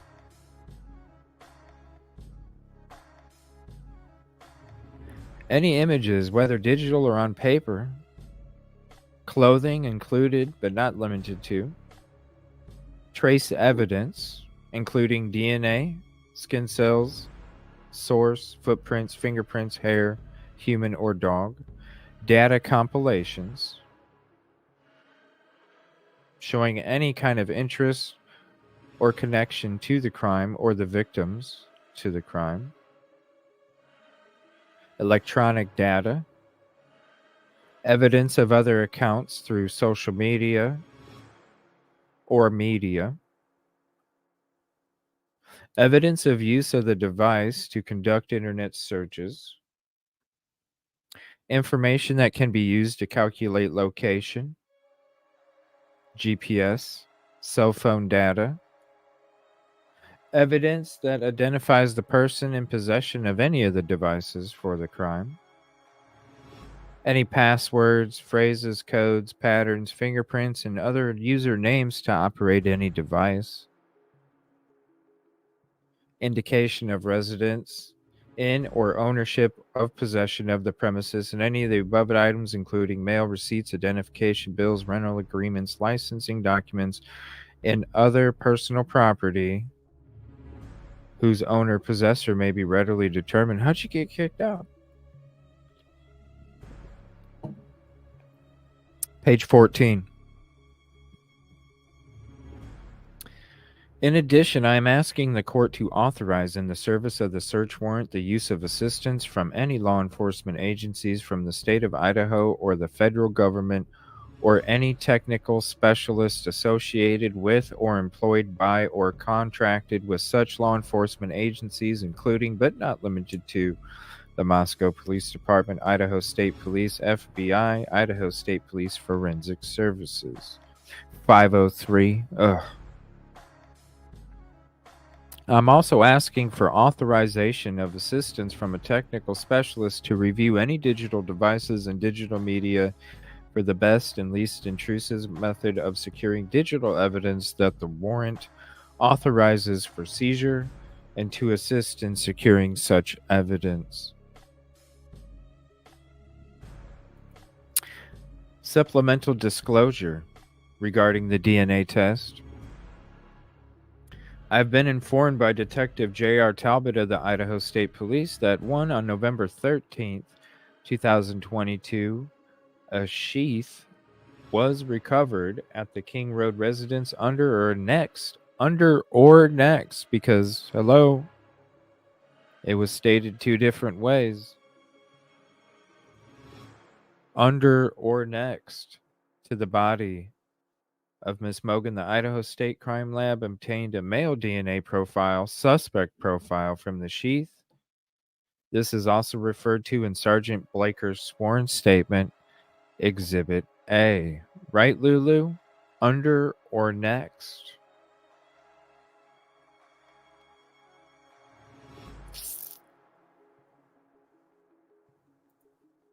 Not good.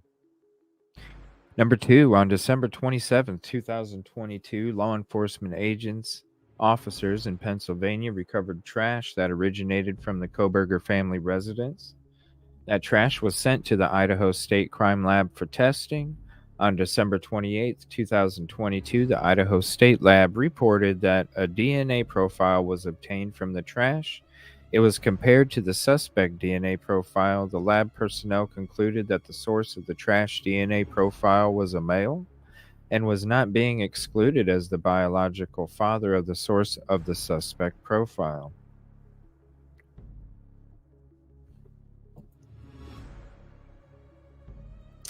At least 99.9998% of the male population would be expected to be excluded from the possibility of being the biological father of the source of the suspect profile.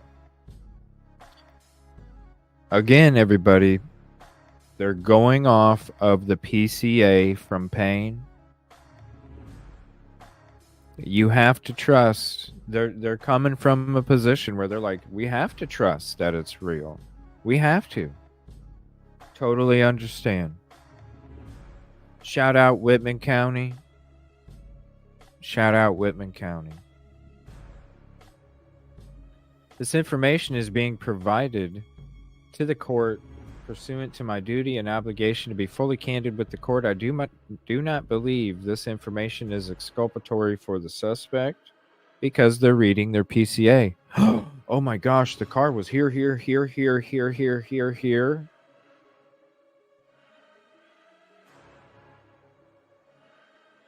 Even though some of them are probably like, man, this sounds fishy as fuck. We got to trust it.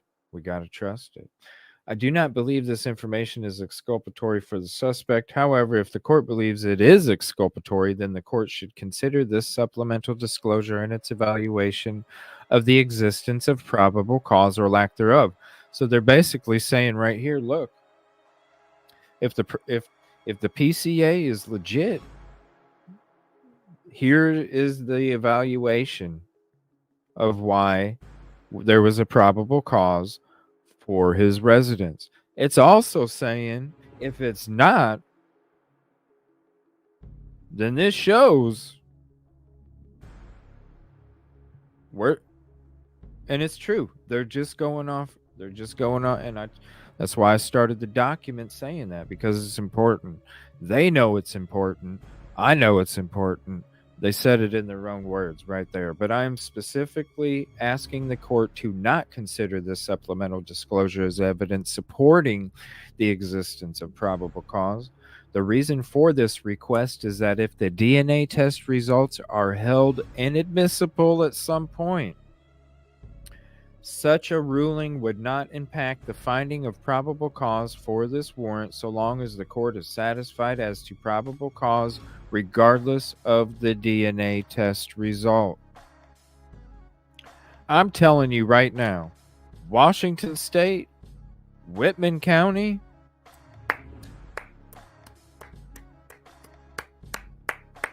this is how you do it. This is how you do it.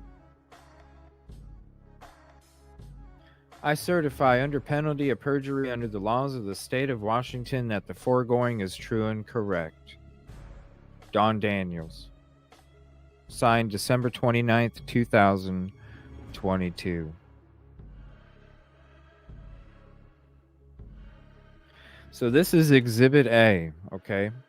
We're going to be getting into this now. Exhibit A, part 17 of 49. Exhibit A, statement of Dustin Blaker. The below information is provided by Sergeant Dustin Blaker. I am a duly appointed, qualified, and acting peace officer with the County of Latah, State of Idaho.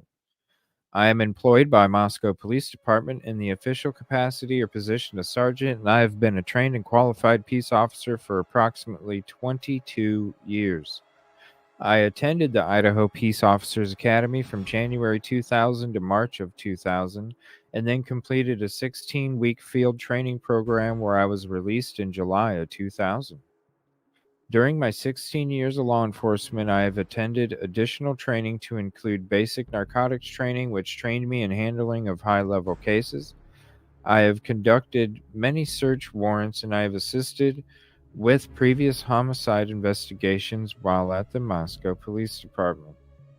I am being assisted by other officers of the Moscow Police Department, members of the Idaho State Police, and agents of the Federal Bureau of Investigation.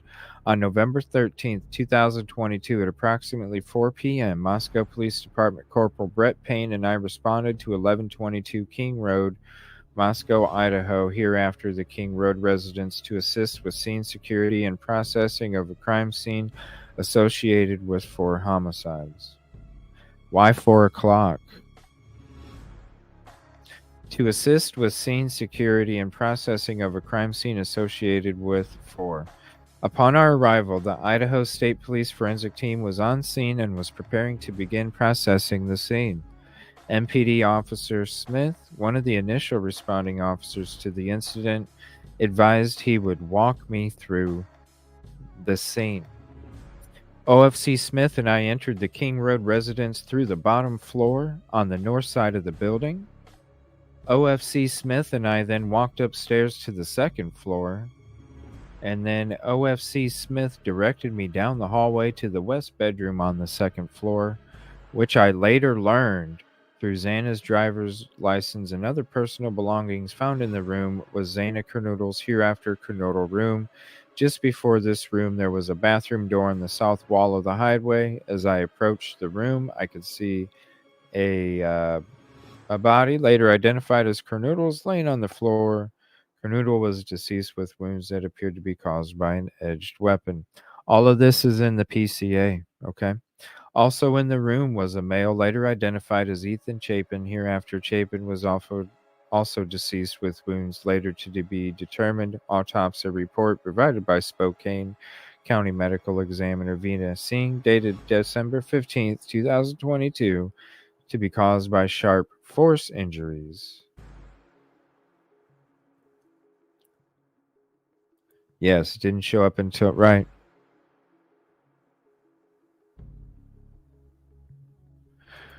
It would be 12. It'd be 12 hours after it took place, according to their timeline. But still, the call to 911's not made for 8 hours, and then the call from 911 to the MPD is another 4.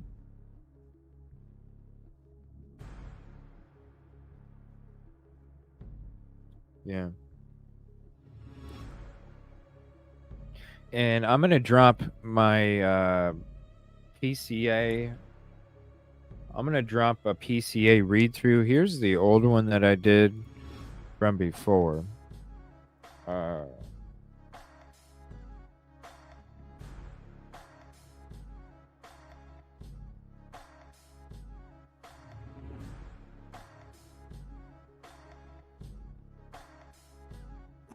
Let's see, where did I put it? So this is the PCA read through January 5th. So I'm going to refer you to this right now because I'm not going to read that as well. You can click on that. There's a timestamp where I read the read through from back on January 5th. I'm going to be doing a highlight today after this show's over, before tonight's show. And I'm going to be re-editing a newer PCA read through that we did the other night. And I will have this available as well. They'll be both coming out about the same time in between the shows tonight, so look for that. So I'm going to go ahead and skip ahead here. You can click on that link if you're in replay. You can click on the link in chat. The link in chat is there, and it's in the description, and it has the timestamp of it. So all this is in the PCA with Brett Payne, stating all the stuff, all the pictures that we saw. It's even worse on this one, actually, but it's just a copy. All right, so now we're going to get to page. Let's see here. We're still going through it.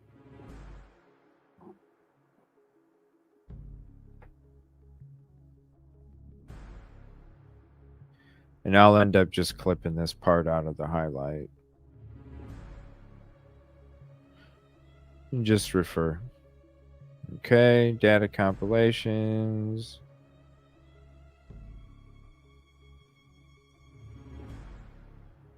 Okay, that's 12/29/2022. All right. So here's all the stuff that we've seen before too, right? This is all the items. All the items seized. If you want to watch the stuff that was in the PCA that they have in these documents, then you can watch my read through of that. Now this one, we've all seen this before. These are the items seized. Here's the link for that. January 5th, live reaction. Now these are the items that we all know that these were received, right?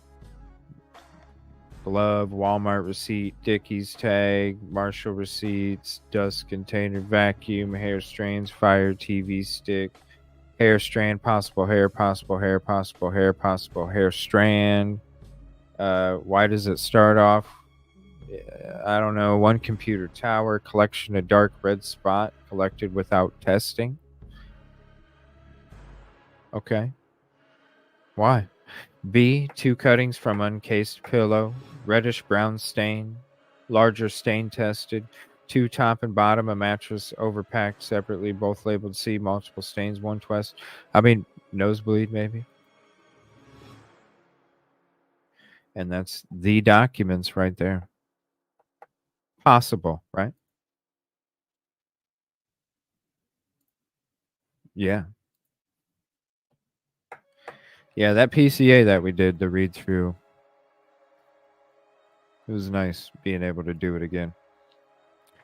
So that is the new document. Again, I will share the document drop link for Idaho, and you can have a copy of that for yourself.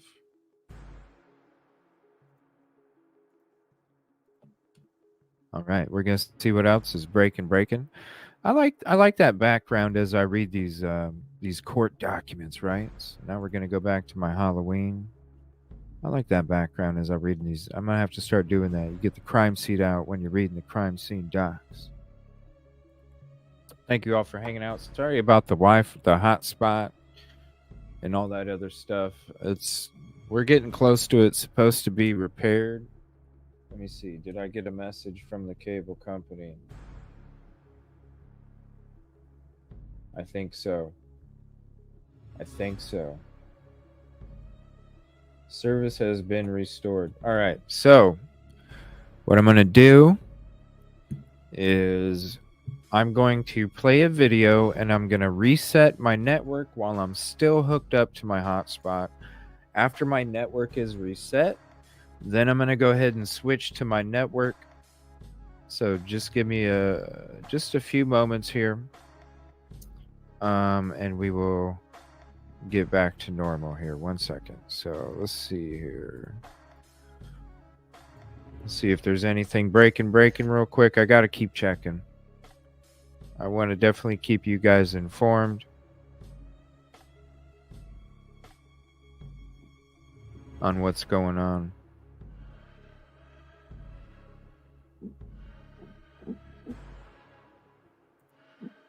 Aw. The Take Care of Maya thing.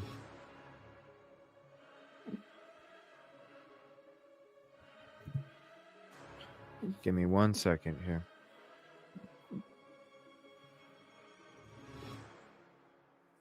I need to cover that someday, the Take Care of Maya stuff. Do you guys want to talk about some Delphi? Do you want to stay on Idaho4? We'll be talking Idaho4 tonight. Do you guys want to talk Delphi? Do you want to talk... you want to talk some of these other cases?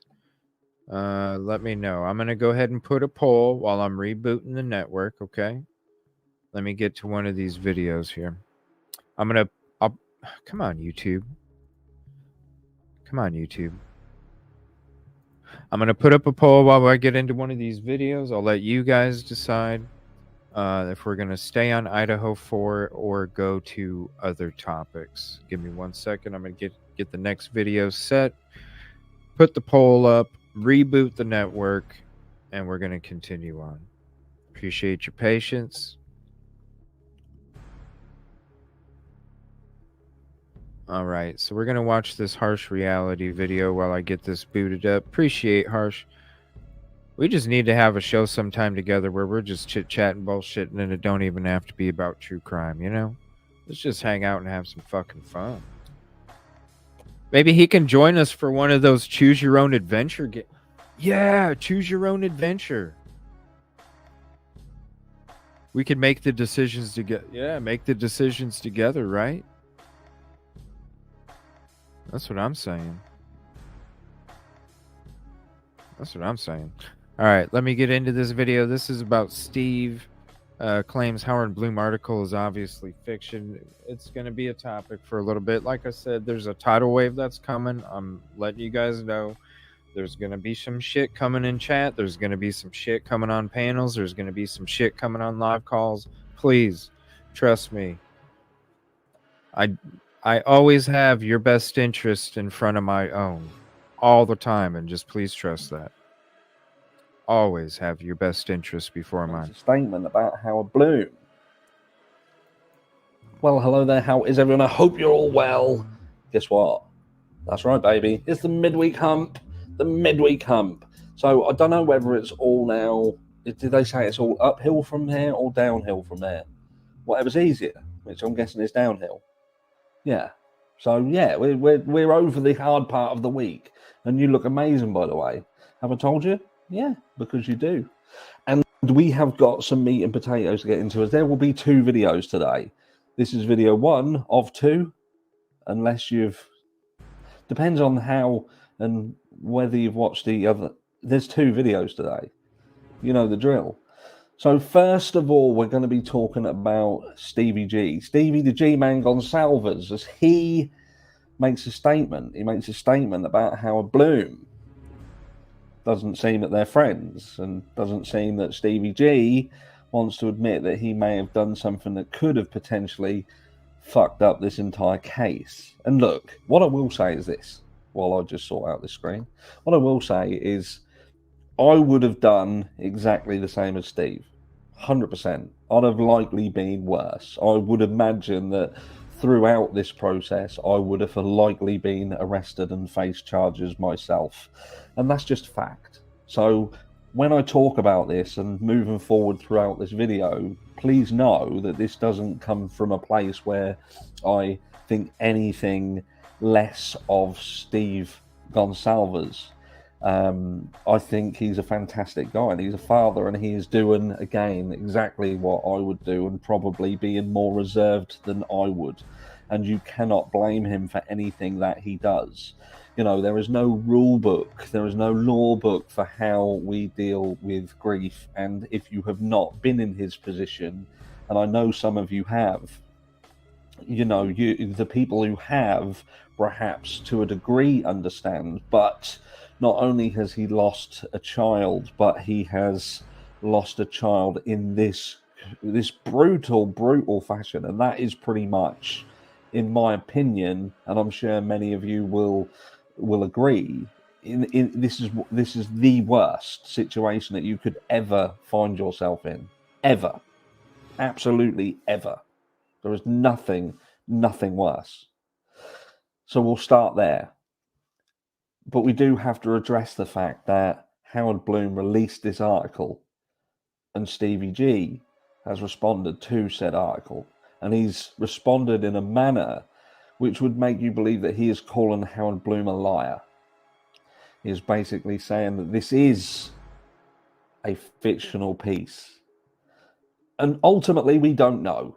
At the end of the day, H.Blum is a fictional writer. He is an investigative journalist. I'll get there in a minute. I struggle with words. English being my third language. Not really, it's my first. You wouldn't believe it sometimes. But look, so you have to agree that there's a potential for at least embellishments, to over dramatize certain elements of the story with which he is telling. But does that embellishment, does that over dramatization mean that what he's talking about is indeed false, is indeed a lie? And when we look at what Steve Goncalves has said in the past, does it give you clues as to the fact that this is most likely a true account and not the lie with which Steve Goncalves may want you to believe that it is? And let's make no bones about it, we can fully understand and appreciate why Steve Goncalves may want this to now be seen as a lie. But sadly, I feel that that is like closing the stable door after the horse has bolted. Basically, you can't put toothpaste back in a tube once it's squeezed out. And that's what's happened with this article. It has squeezed out some toothpaste. There should be, I would hopefully hope that there will be some questions from law enforcement to H.Blum at least. Now, I saw over on Jules of All Trades, Jules did briefly talk about the legalities of where journalists stand with when they publicize something like this, how much they would have to divulge to law enforcement. And I did a bit of homework on that, and it's not clear. It's not very clear, but it would seem to be that this, and this is what I read, it seems to be Clause 10 of the 1981 Contempt of Court Act says, no court may require a person to disclose, nor is any person guilty of contempt of court for refusing to disclose the source of information contained in a publication for which he is responsible, unless it be established to the satisfaction of the court that and then you have to go to a different bit, that it would basically have a detrimental effect on the journey of somebody in that process. So if they could prove that Brian Kohberger could, let's say for argument's sake, lose his life, he could lose this court case and lose his life, and the information contained within this article could have a bearing on that, they could then force Howard Blum's hand. And I would say, and this is purely my opinion, I'm not a professional, I don't have any standing in law whatsoever, I would feel that this would be grounds where they could argue, and Taylor would certainly argue that fact. And I believe that that could then force Howard Blum's hand to give names of individuals that he is seemingly suggesting that he is talking to. So there you have it. I know it's not a definitive answer, but I do feel that it's pretty much a given. I think that is quite clear. Even though in this situation it doesn't give 100% answer, I feel that it's 99% sure that they could, and Taylor, being as skilled as what she is in her field, she could argue that this is pertinent to the case. So look, I've written some notes here, and we're going to just address some little elements as we work our way through the Steve Goncalves versus Howard Blum incident. And look, firstly, we've got to address the fact that Howard Blum didn't say that he spoke with Steve Goncalves directly. In fact, in the opening few sentences of the article, he clearly states that he had tried to reach out, but through Steve Goncalves' attorney, it was refused. Contact was refused, stating that they were under a gag order, and for that reason, they would not be willing to have a discussion. It would seem that it's not so much that they're in a gag order, it's who they choose to go and have a conversation with, because it could be argued that Steve Goncalves has put himself in the front of a camera when it has seemingly suited him to do so. But again, I would do the same. So that's not a criticism, that's just me stating a fact. Let's not forget that we do know Steve was doing his own investigation. He has alluded to the fact that he was doing his own investigation. He was looking into things himself, and that is something that Howard Blum does talk about. It was only about 3 weeks ago that Steve Goncalves had said that there was information out there that people would not be ready to hear, that some people would deem as gross. So it's certainly pointing to the fact that Steve Goncalves is out there, he is talking to people, he is finding information out that is not in the public eye, and you know, when you put all this together, it does lead you to believe that he is speaking to people who can get him this information. Now, is it just friends? Is it just people around the peripheral of this case and his daughter and the other victims? And I do say the other victims, and the reason I say that is because this isn't the Kaylee and Steve show. There is more victims and there are more families involved in this. Even, and I know this is going to be something that not everyone wants to hear, but Brian Kohberger's parents are still a family who are suffering because of this. You know, so when you hear that the many, many people who turn around and say there are 4 families who have lost their child in this, there isn't. There's 5 families that have lost their child. Because at the end of the day, Brian Kohberger is someone's son. And it's not his... even if he did this crime, that's not on the parents.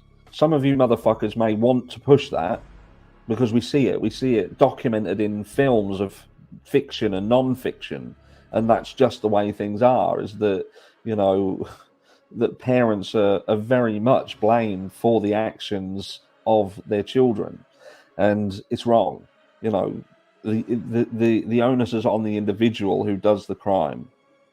And Brian Kohberger has also not been found guilty. Let's just remember that.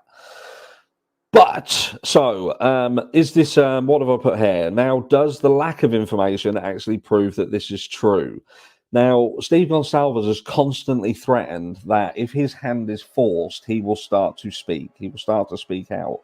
So that, again, alludes to the fact that he must know specific things, or he has heard specific things that he feels would shock, potentially. There are things that he feels that he has knowledge of that would that he doesn't want to say. Like, he'll turn around and say, I don't want to be that person. I don't want to be the person who does that. But if you force my hand, I will speak out.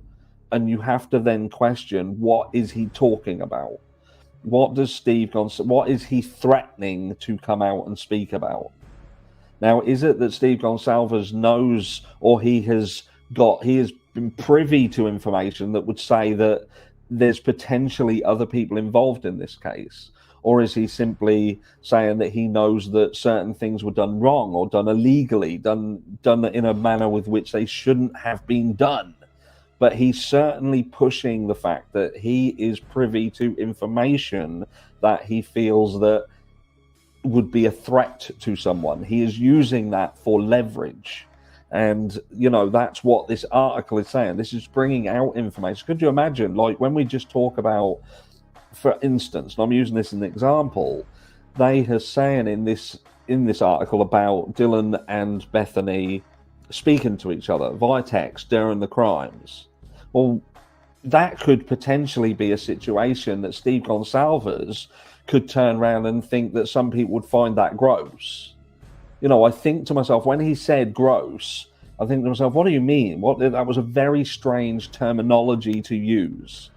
But when you think about that situation, if you think to yourself, right, so if you imagine a situation where someone is going through this house and they were doing this grotesque act, and then you know that while this is happening, two of the people at the heart of it who was in the house who have been deemed as victims themselves and lucky to escape were actually texting one another while this was happening and having a conversation, especially if Steve is privy to what those conversations were. And again, I say, is the lack of information in this sometimes proof that it is indeed accurate? Because if this was indeed a post that was solely fiction, then H.Blum could have filled in them gaps. He could have said what was in them texts, couldn't he? He could have gone further. His embellishments could have offered more to give more of a dramatic, instead of giving you something but not giving you enough. Giving you enough that you know something's going on, like with there being a potential witness, for instance, but not being able to tell you who the name of that witness is. Anyway, I digress. But yes, that could be deemed as gross. I believe that some people could believe that Steve Goncalves could have been alluding to the fact that he knew that during all the time that this was kicking off, that two of these people were texting one another. How many of you heard that yesterday, or heard that when this article came out, and that blew your mind? That was something that you would consider, that isn't right. This is horrendous.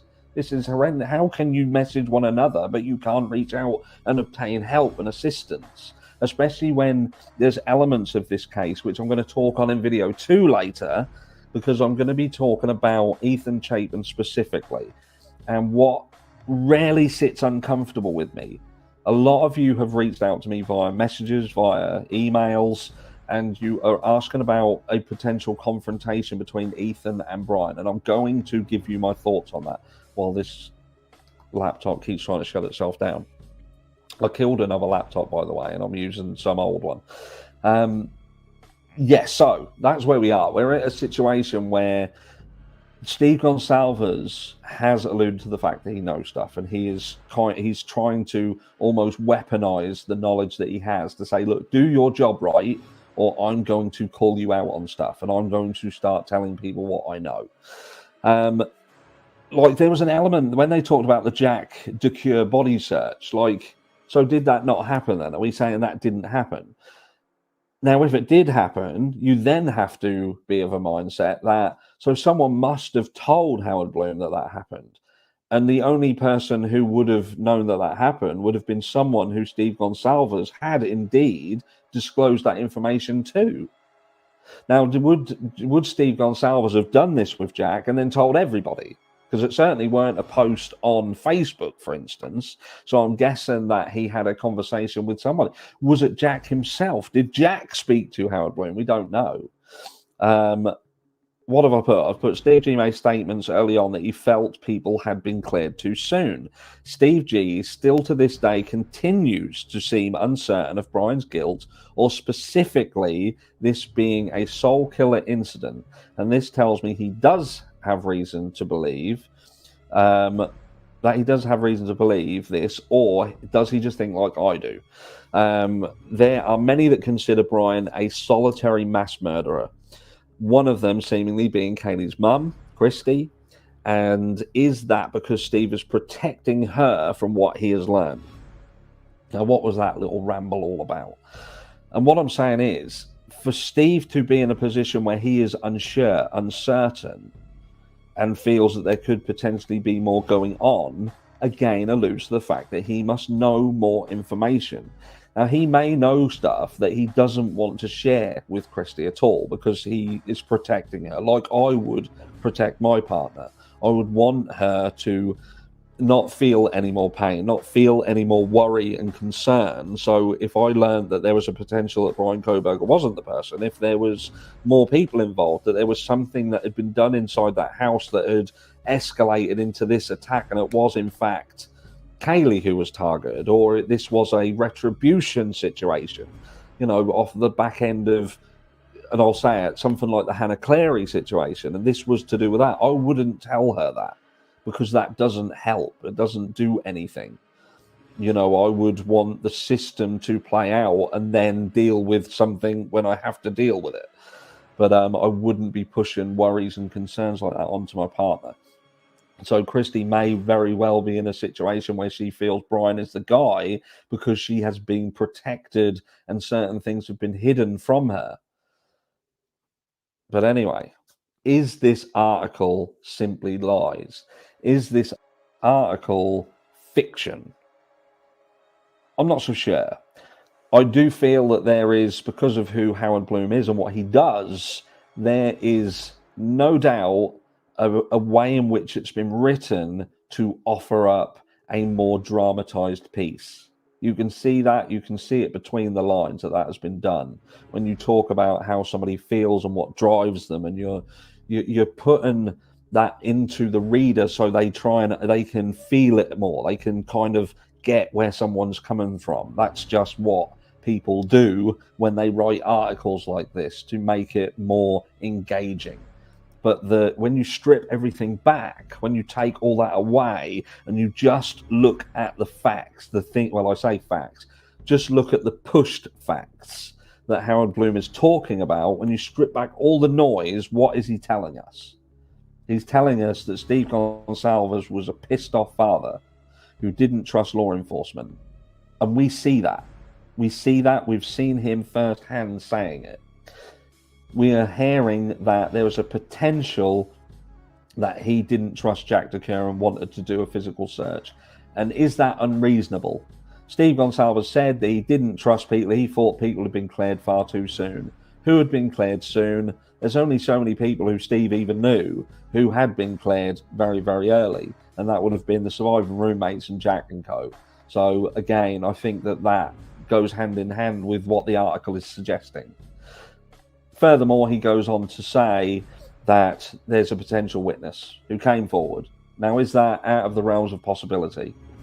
No, it's not. It's absolutely not. And I believe that is very much likely what happened, because when you follow the train of how this worked out, we have always, people who have looked at everything, felt that the only way that we can be in the position that we're in now and seeing what we're seeing is if law enforcement were tipped off. They then had to build a case round someone that they'd been tipped off to. Not that they did an investigation that led them to this person and the background had already been done. This has always been about filling in the gaps. And again, this article shows you that. It points to that. What else does it say? It says that Steve Goncalves has got communication between potential grand jurors, 2 grand jurors. Is that possible? Is it possible? The reason why I feel it's possible is that H.Blum turned around and said he is not wanting to have to go into a public debate with Steve Goncalves. This father has been through enough. That's enough to say, look, it is what it is. I'm not going to argue with you. I'm not going to call you a liar because that would be disrespectful. I'm just going to leave it there. You've got your opinion, whatever. Have your opinion. That would be damage limitation. Steve Goncalves is like a bull in a china shop, and I would be exactly the same. And I believe that one single piece of information, Steve Goncalves knows that is the bit that causes concern. And by coming out and saying this is clearly a fictional piece, that is to try and distance himself from a potential mistake. And that one piece of information is all of this is about. All Steve is coming out. It's not about anything else. It's about that. It's about that statement, about having a conduit to the grand jurors, because that's the bit that causes a huge problem. And now it's now about rolling the dice and seeing where we end up, because if law enforcement get hold of this, which they're gonna, Ann Taylor, at the very least, Ann Taylor is going to have a field day with this. She's going to be like a dog with a bone. You heard it here first. Well, no, yeah, because it's all about the technicality, you know? And when some shit like that gets out, there's obviously a technical problem. That's what that is. Thank you for your patience. I appreciate you guys hanging out, watching this. It's on the topic of what we're talking about here. Love Harsh, appreciate his hard work and efforts. And while I'm doing this reboot, so fingers crossed, we're going to go ahead and switch hardwired now. Back to it, and we'll get off this mobile hotspot. If I can do it. Here we go. Come on. All right, let me get off this mobile hotspot real quick. Ooh.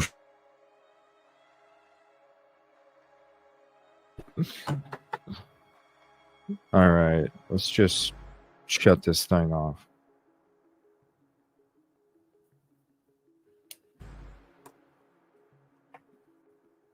All right.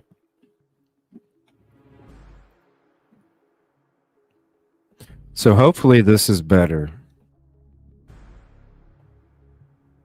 All right, we are hardwired now.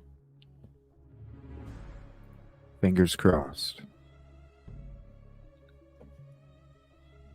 Yes, thank you. I appreciate it, because it was. I knew it was gonna. I knew I had to do the reboot. I had to test out the regular network, so hopefully everything's a lot better now. And plus, it was a great point. It was everything that we were kind of talking about today, so I definitely wanted to show that. Thank you so much. Appreciate that. Hopefully it's all good. It's showing me that StreamYard is all good. Connection's good. We're hardwired. We're good to go. All right. So you guys want to still talk about Idaho4. All right. So we went through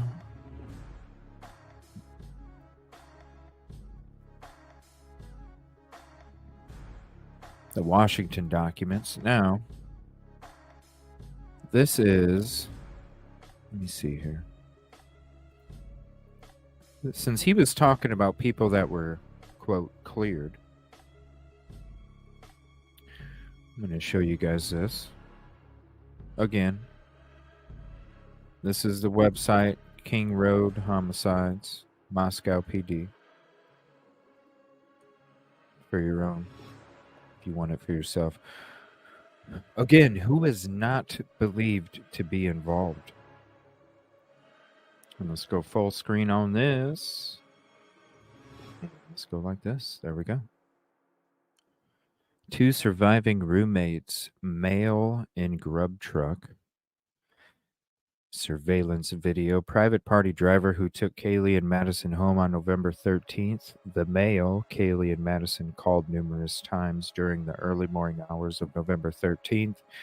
Any individual at the residence when 911 was called. The individual on the lease who moved out of the residence before the school year started and was not present at the time of the incident. The male or his friend, who was thought to be a possible stalker, and followed Kaylee into the parking lot of a local business in October of 2021, or the female associate professor, which is obvious. Because that's why it's so dangerous, okay? Because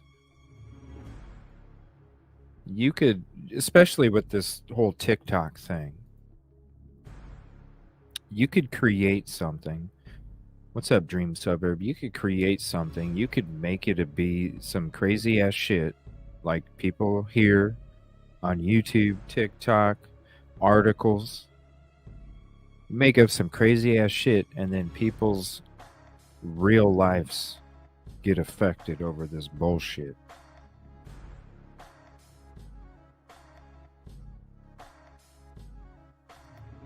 You know, just like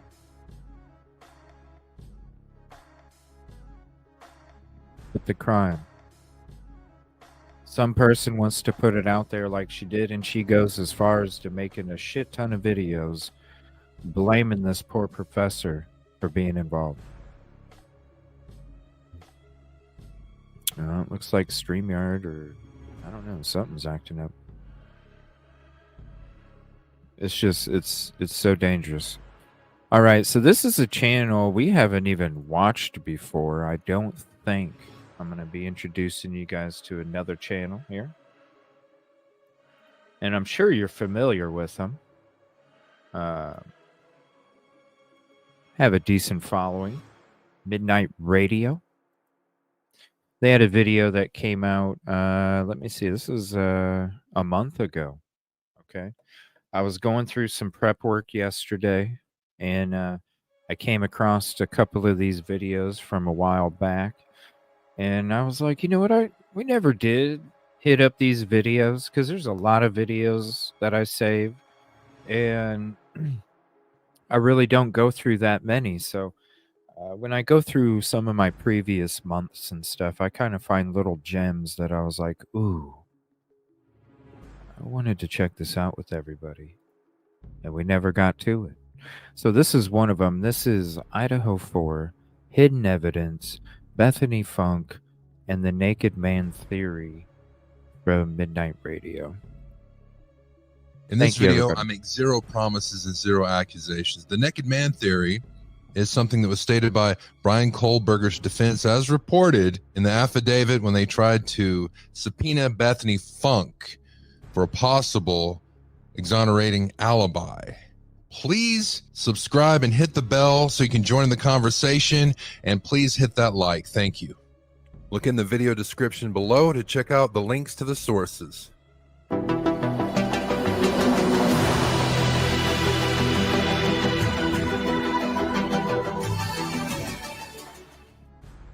It is high time we talked about the Naked Man Theory. We've talked about this before, but when I talked about this before, I had it mixed up in my mind, and I'm not sure why.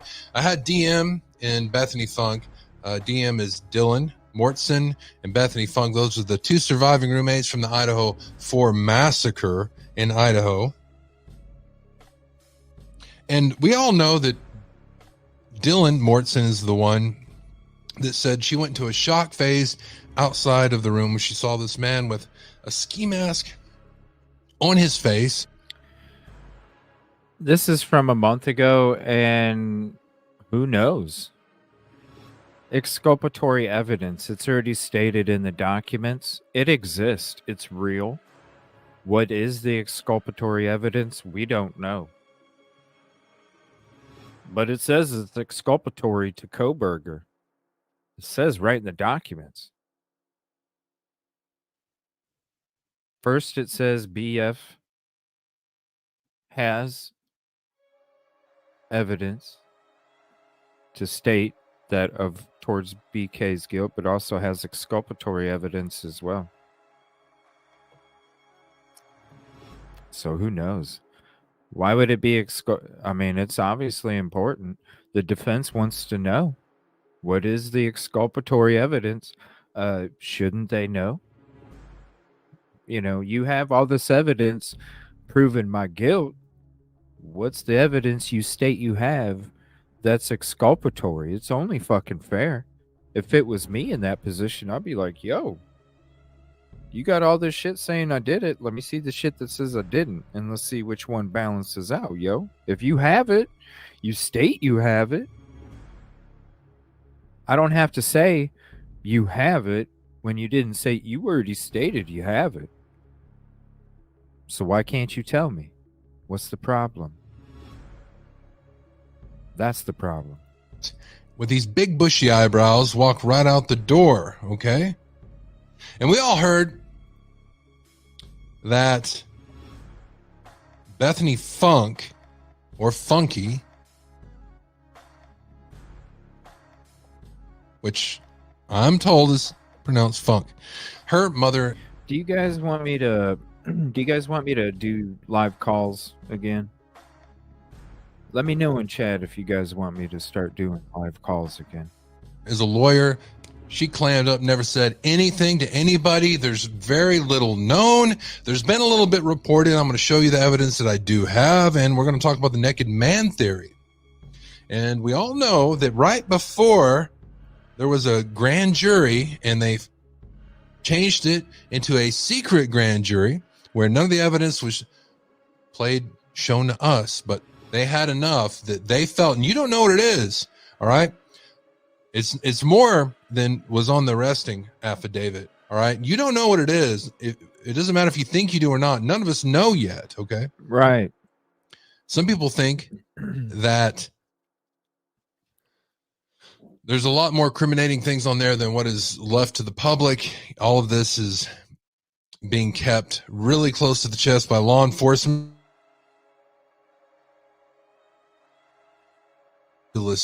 Things out there, but let me show you what I have here, and it'll remind you too.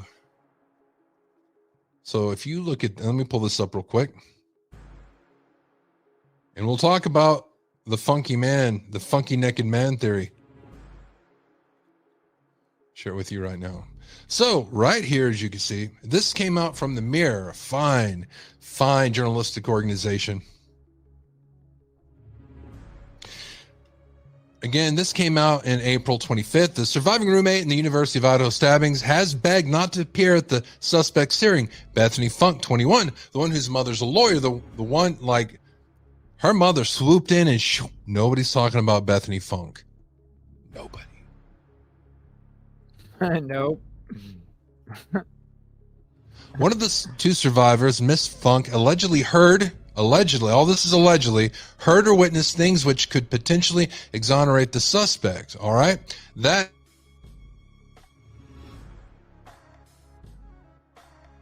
we're going to come to the part that's not. Investigator Richard Boutani, who's working for Ann Taylor, lawyer, has subpoenaed Mrs. Funk to appear at the accused killer's hearing on June 28th. That didn't happen because I had a secret grand jury. She was never called to testify. There was no hearing. Now, on that affidavit, it said she allegedly witnessed a naked man on the affidavit. This was on the affidavit. She had allegedly witnessed a naked man run through a rear sliding door. She lived on the first floor of the home and came face to face with the alleged killer. All right? But she came naked man theory.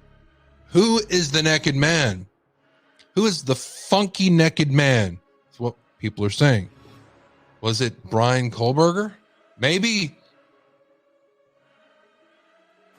they just need to give us more information.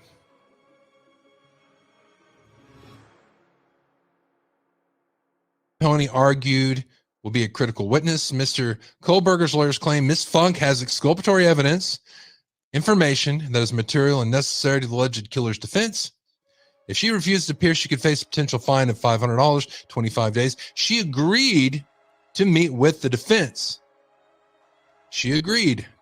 But it didn't happen because of the secret grand jury indictment. They swooped up at the last came minute. later and said that it wasn't lawful.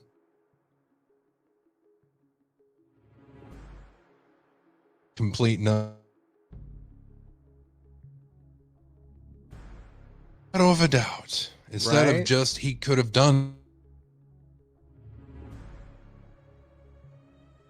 But they argued that Judge had the ability to do that. And he said no. Yeah, because they showed him. I need to put a Christmas stocking on my Amazon wish list. I need a freaking Christmas stocking. We're going to be talking about this case for a long time from now. I need a Christmas stocking. And what I'll do is I'll fill it. I make a lot of notes every show. And every week I go through all my notes from the week and I kind of condense everything, right? I will use that crumpled up paper to fill in a Christmas stocking so I can just keep, other people have props that they pull out and they kind of show you.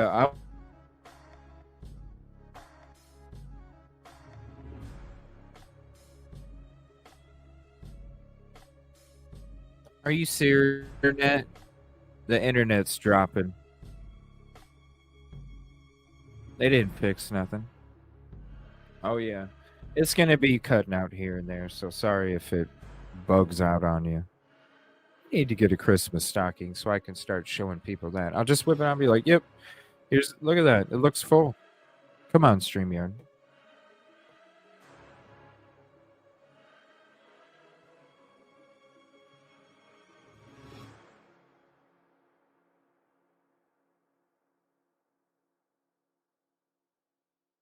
Appreciate it. Is it going to show? Stream.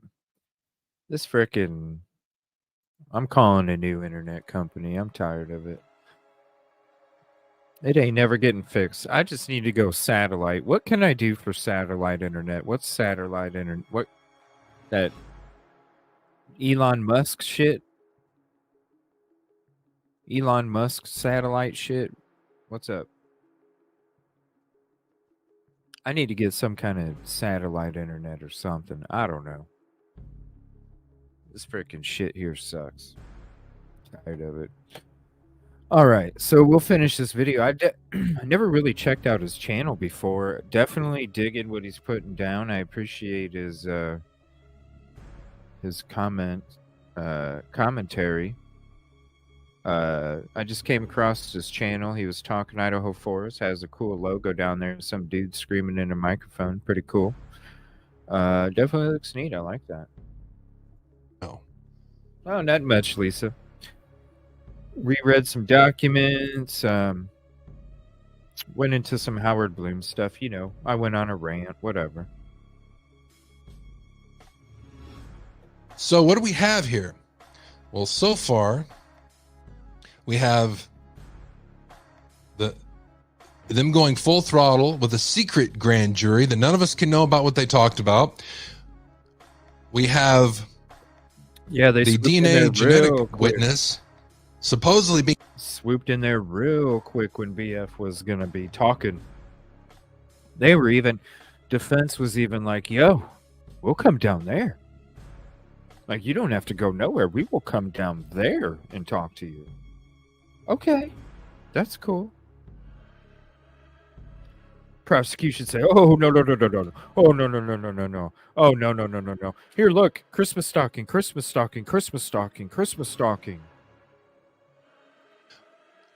We have the DNA genetic witness supposedly being harassed by the FBI. I've later heard that she's recanting some of her testimony. The FBI actually, after she was on the stand and she was testifying, they went and talked to her. I was like, hey, what are you doing? As a matter of fact, Ann Kohlberger's filing some new paperwork about how witnesses, after they testify, are going to be treated from now on in this case. It's very interesting. Did you hear about this naked man theory? Are we ever going?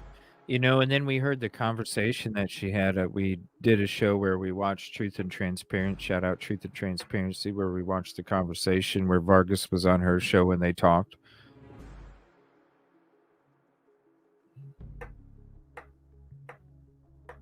I don't know. She seems pretty real to me. And when you watched her testimony, we went through that too.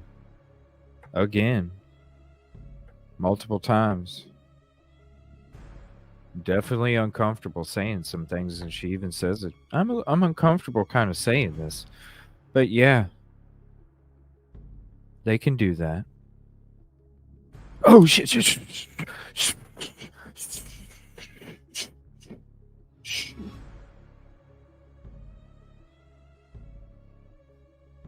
Going to hear about this naked man theory. What is this exculpatory evidence? I'm gonna leave, and I don't normally do this, but I will this time. I'm gonna put the article link in the notes below. I want to know what you think.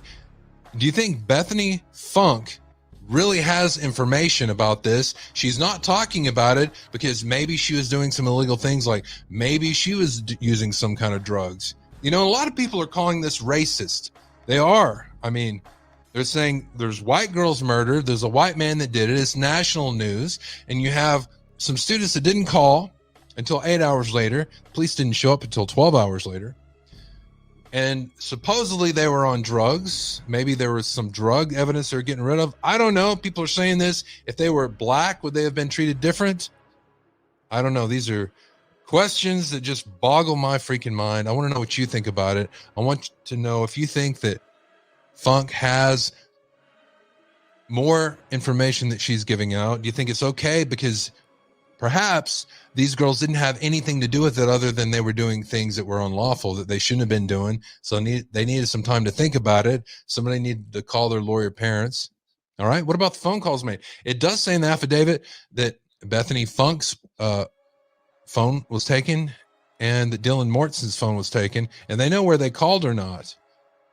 Okay. I remember seeing a documentary on the Idaho4. I believe it was 48 hours. So I'm going to see if I can find that. And in that, they were talking about all the people that knew about the murder that happened and how it was going around campus before it happened. So I'm going to try to find that clip and we'll talk about that later. Thank you for watching. If you want to call me and let me know what you think about this, I'd really appreciate it.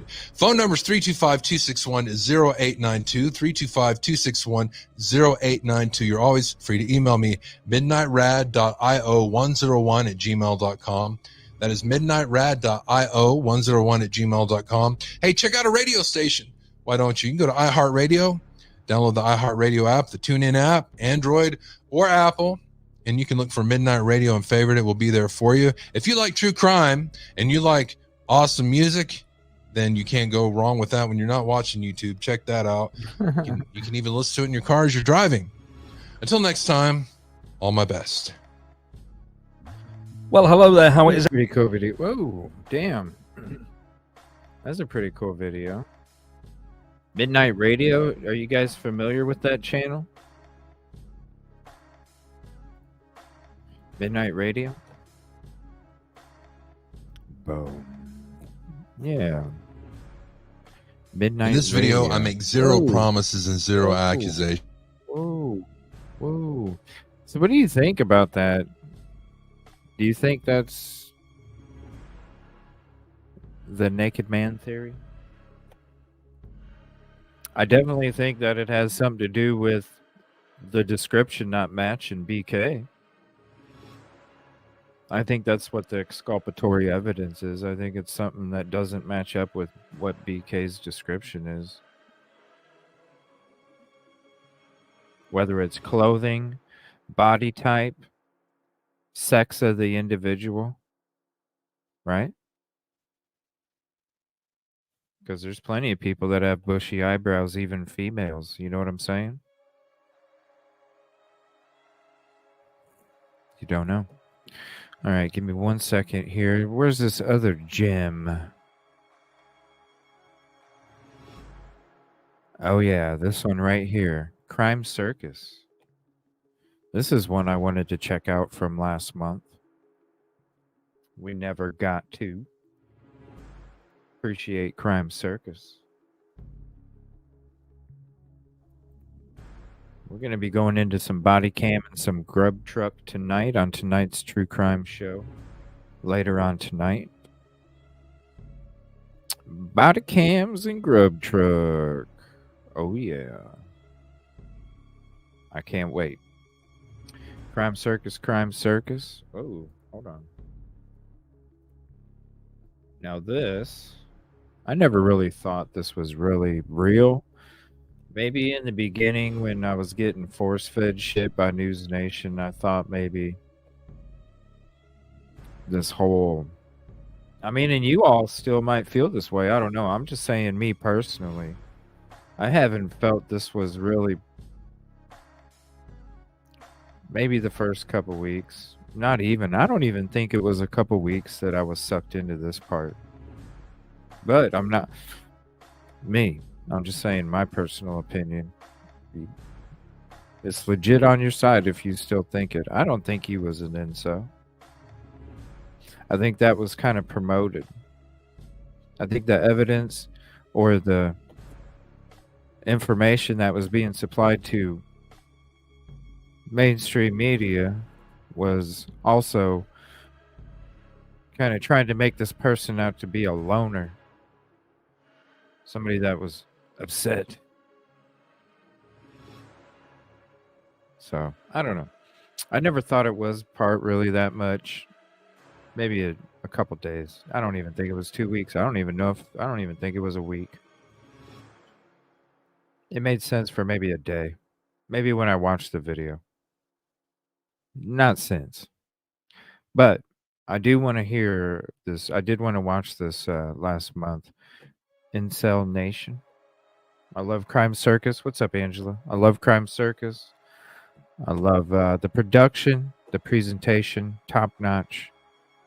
And I love the storytelling. I need to start telling some stories here. Y'all got to give me some stuff to read, and then I'll start doing it. We'll do and I'll draw the pictures to go with it. Right? Audible animations. All right, here we go. Crime Circus.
All right, and I'm going to make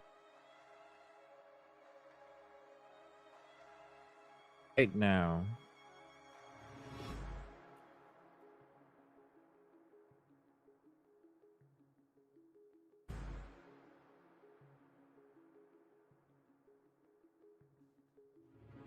I want to know,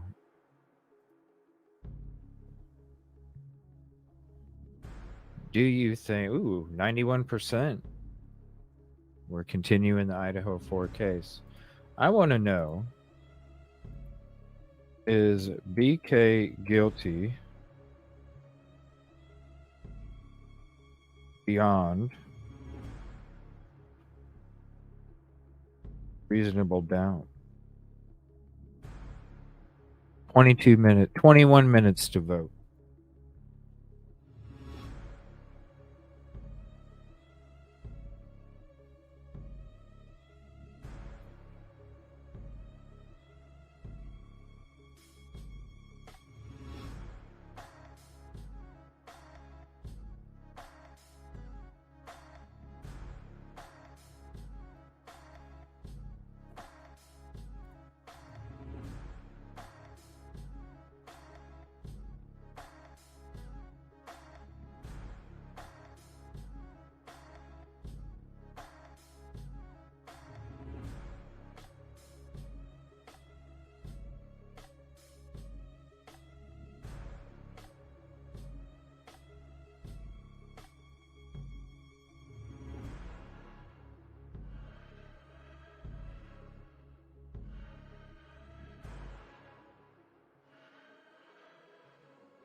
You can't hear.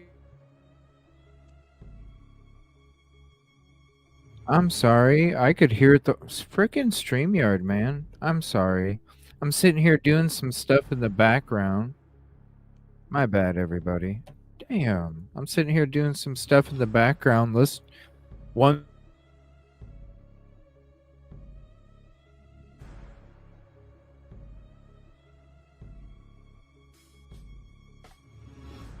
Now the internet keeps cutting out too. What the hell? I know, Kelly, but I'm working on one screen. I told you guys. I have one screen, okay? I have one screen. When I'm working on stuff in the background, I'm just listening and I can't see Chad. I'm sorry. I have one screen. Yeah, it's lagging because the internet keeps fucking dropping too. It's bullshit.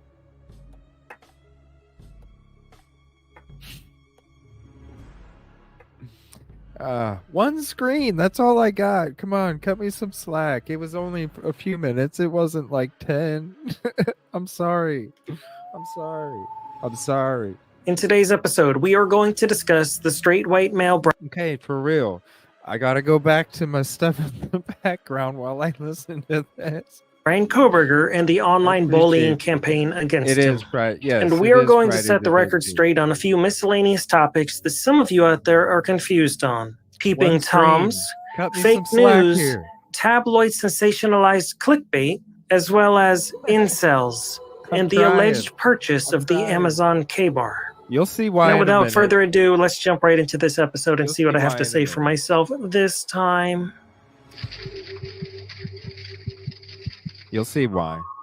I'll have a link for you. Good evening, ladies and gentlemen, and welcome to Crime Circus. My name is Drip Drop, and I'll be your host as always. In this episode, we are going to start it with a real boom. Intelligent, super high IQ viewers.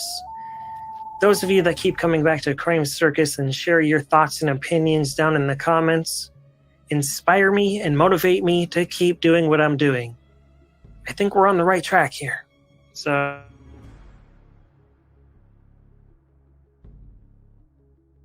because just when I thought I've thought about everything in this case, some of you leave really good clues down in the comments. So if you want to have some really good interaction on this case, head on down to my comments section because there's some really wonderful people down there. I've done various polls here at Crime Circus, and at least 50% of you believe Brian Kohberger is either innocent, or you for sure need more information and evidence to know, did Brian Kohberger do this crime? And I respect that because you have an open mind and you are not the type of person to go on a witch hunt and falsely accuse somebody that hasn't had their fair day in court. We are beyond blindly trusting them and what they tell us. So if I disappear, you know why, but you probably won't know who. Anyways, they told us that the community was safe within 24 hours of this quad passing away, even though that there were no suspects named and no arrests made. That's right. Remember? So if BK really did do this and he was roaming around for 6 weeks and they didn't even know who he was, how were we safe? If we were looking for the wrong Hyundai Elantra, how were we safe? If there's been 3 unidentified male DNAs found at the crime scene, how are we safe now? This is super serious, ladies and gentlemen, because I don't feel safe.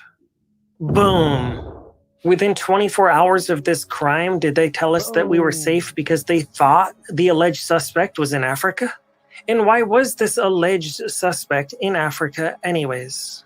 Was he even in Africa? I'm just asking questions. It's because the hoodie guy was allegedly supposed to protect Kaylee and Maddie, but they ditched him the first chance they got, and then he awkwardly ran off into the shadows. He was supposed to protect them, and a couple hours later, they passed away in a really, really bad way. A bad, bad way. R.I.P. to the victims, Maddie, Kaylee, Xana, and Ethan. Not a lot of people discuss Ethan, but Ethan is a victim too, and Ethan deserves a super big R.I.P. So, big R.I.P. to Ethan. Ethan was tall, athletic, muscular.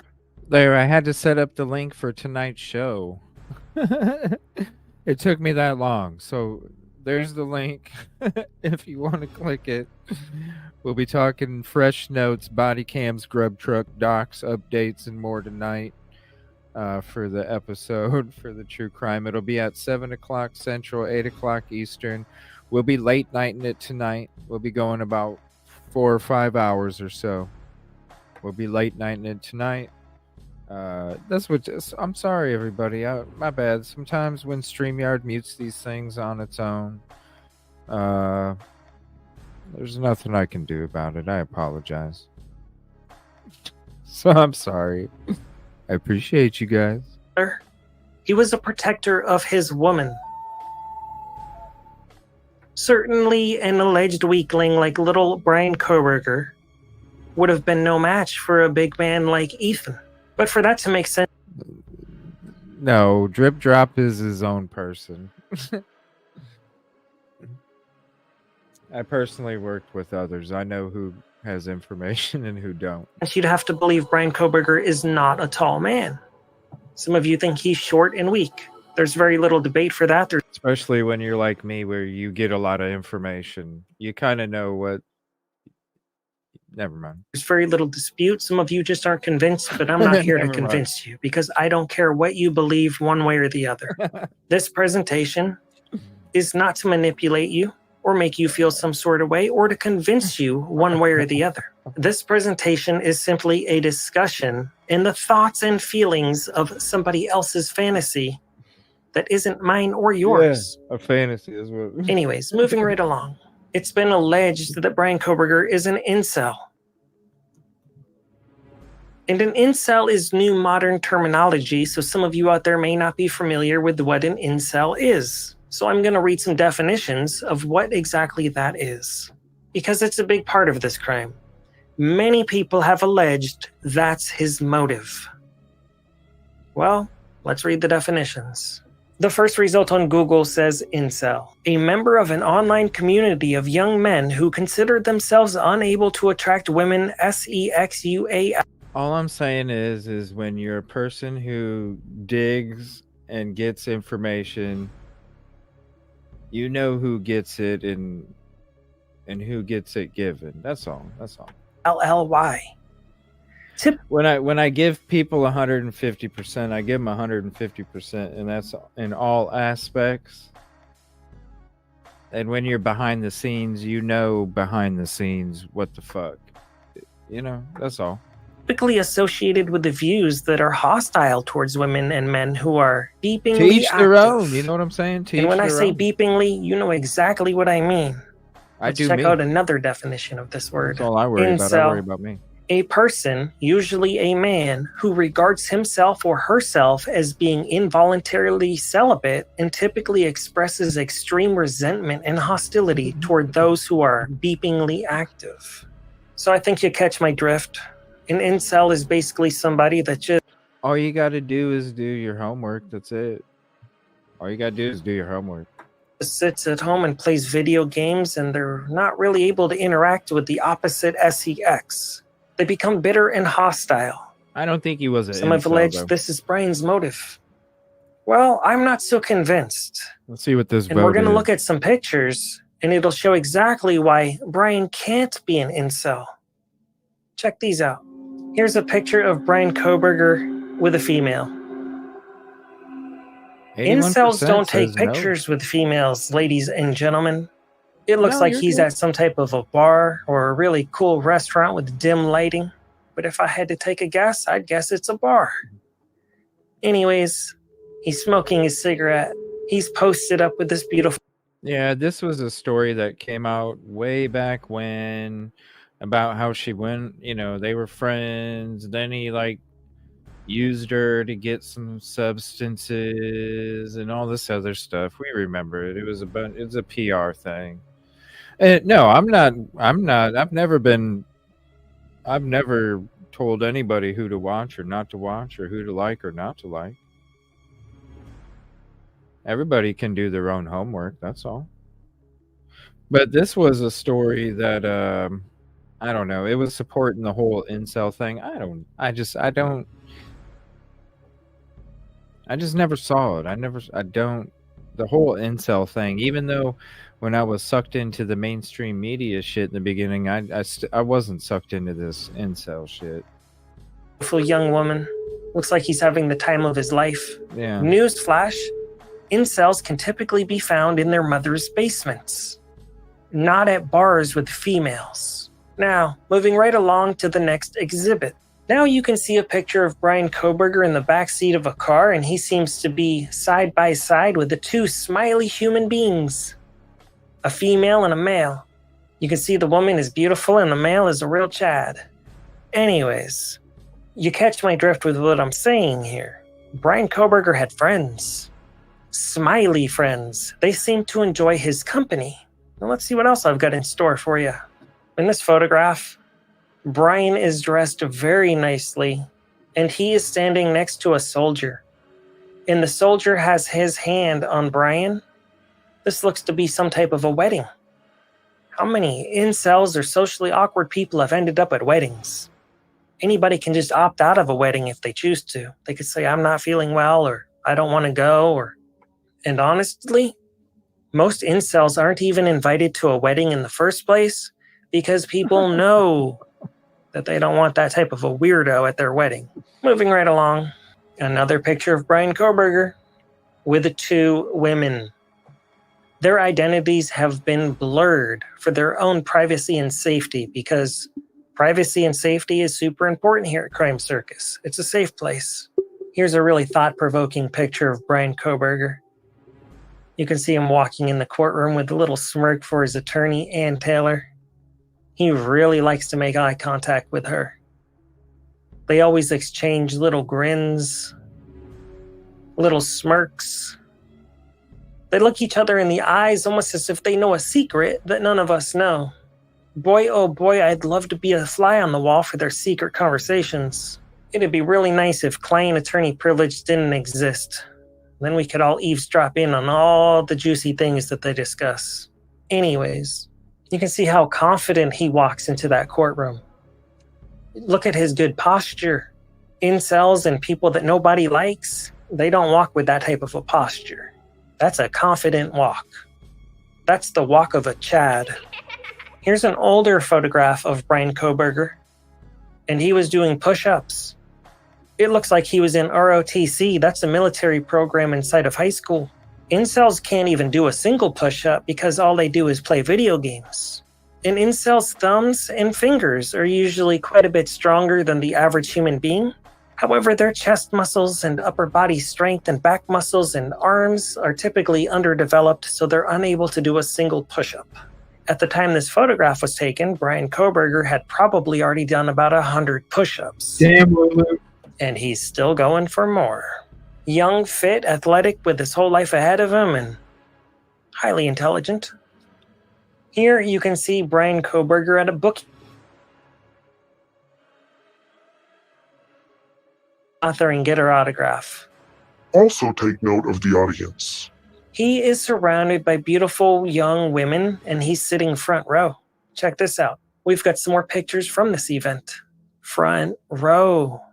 Surrounded by women. He looks very comfortable here. Incels do not go to public events to be surrounded by women, sit front row to listen to authors speak, and dress so nicely. Women seem to have no issue sitting next to him. They're not repulsed by him. He doesn't give off bad energy. According to what I can see in these images anyways, I'm just guessing. Here's another image of Brian Kohberger surrounded by young women. A real alpha male. A young straight white male. 1, 2, 3.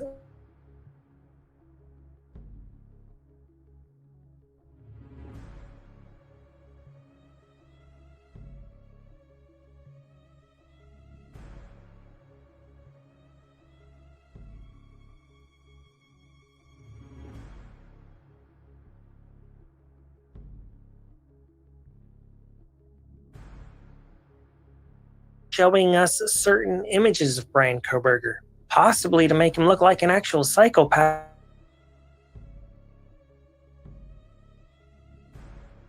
smiling. This is a happy Brian Koberger. He looks like a normal, happy graduate. He is smiling ear to ear. This is one of the happiest days.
I don't know if you guys can hear me or not.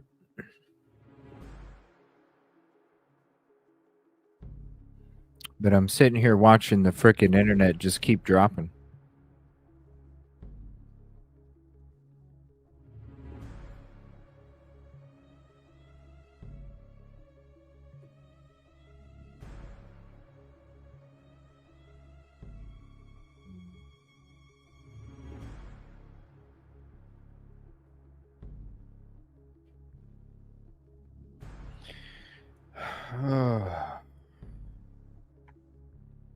You know, it's been really acting up the last few nights, especially.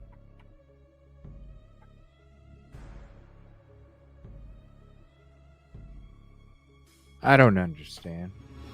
I'm just trying to do a damn show, you know? How hard is it to get a stable internet connection right now when you're running at 600 megabytes a second and you're hardwired to all the frickin' devices? I don't understand. And I sit there and I continually watch this shit drop and drop and drop and drop. And I've had them out 8 times, replaced everything. After this show's over, I'm calling the other cable company. I'm not doing this no more. I don't know if anybody has any ideas. Like, is there satellite internet or something where I can just, this is annoying. This is so annoying. You can't. All you need is 25 megabytes to do a damn show. You know what I'm saying? And I'm hitting 600 hardwired. What is going on? What is going on? All right, I'm going to try and finish this up. I apologize. I don't know. Oh, Lulu, hold on one second. Thank you so much for the super sticker. And I need to go buy me another box. Thank you, Goal. Appreciate you so much. There is only one income coming in this home, no lie. It is fully funded by you guys. I do this 24/7, and I am available to go at a drop of a hat to anything that does go down. I will be heading up to Delphi to cover the case live, and then the court hearing next week. We're going to have an actual pretty big show. We're going to be having other content creators hop up, stream to their platforms as well. I'll be at the location live for the hearing, and then I'll be making a trip to Idaho, Moscow, coming up here soon. I'm still waiting for these other people to come by. They haven't even called. Never. They were supposed to come Tuesday. I'm still waiting. There's no communication, so unfortunately, I can't plan these trips. They're just going to be at the drop of a hat. We'll see what happens. So, no, I never. Yeah, but no, it's this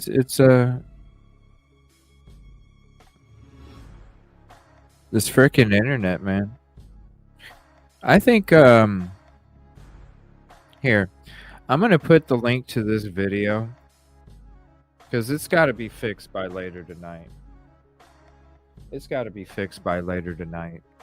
This whole restoration or something. I don't know. Maybe they're replacing some big shit here, and that's why the last couple nights it's been really, really horrible.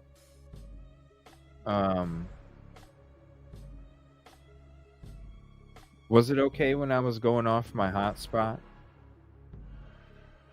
Like, be honest. Was it okay when I was going off my hotspot? Because maybe I'll just go off my hotspot starting tonight, and then I'll keep an eye on the network. And if I don't see it bouncing out, then I'll go ahead and go with it.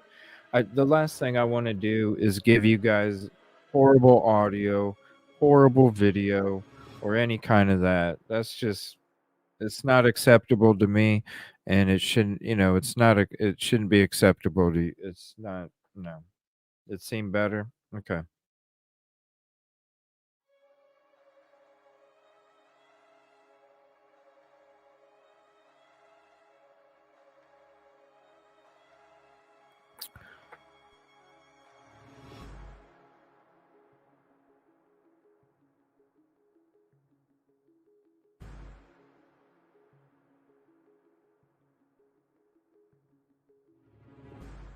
Yeah. So if you want to, all right. Can I finish saying my exit here? Okay. I better hurry up. Thank you, everybody, for hanging out today. Sorry about the outages.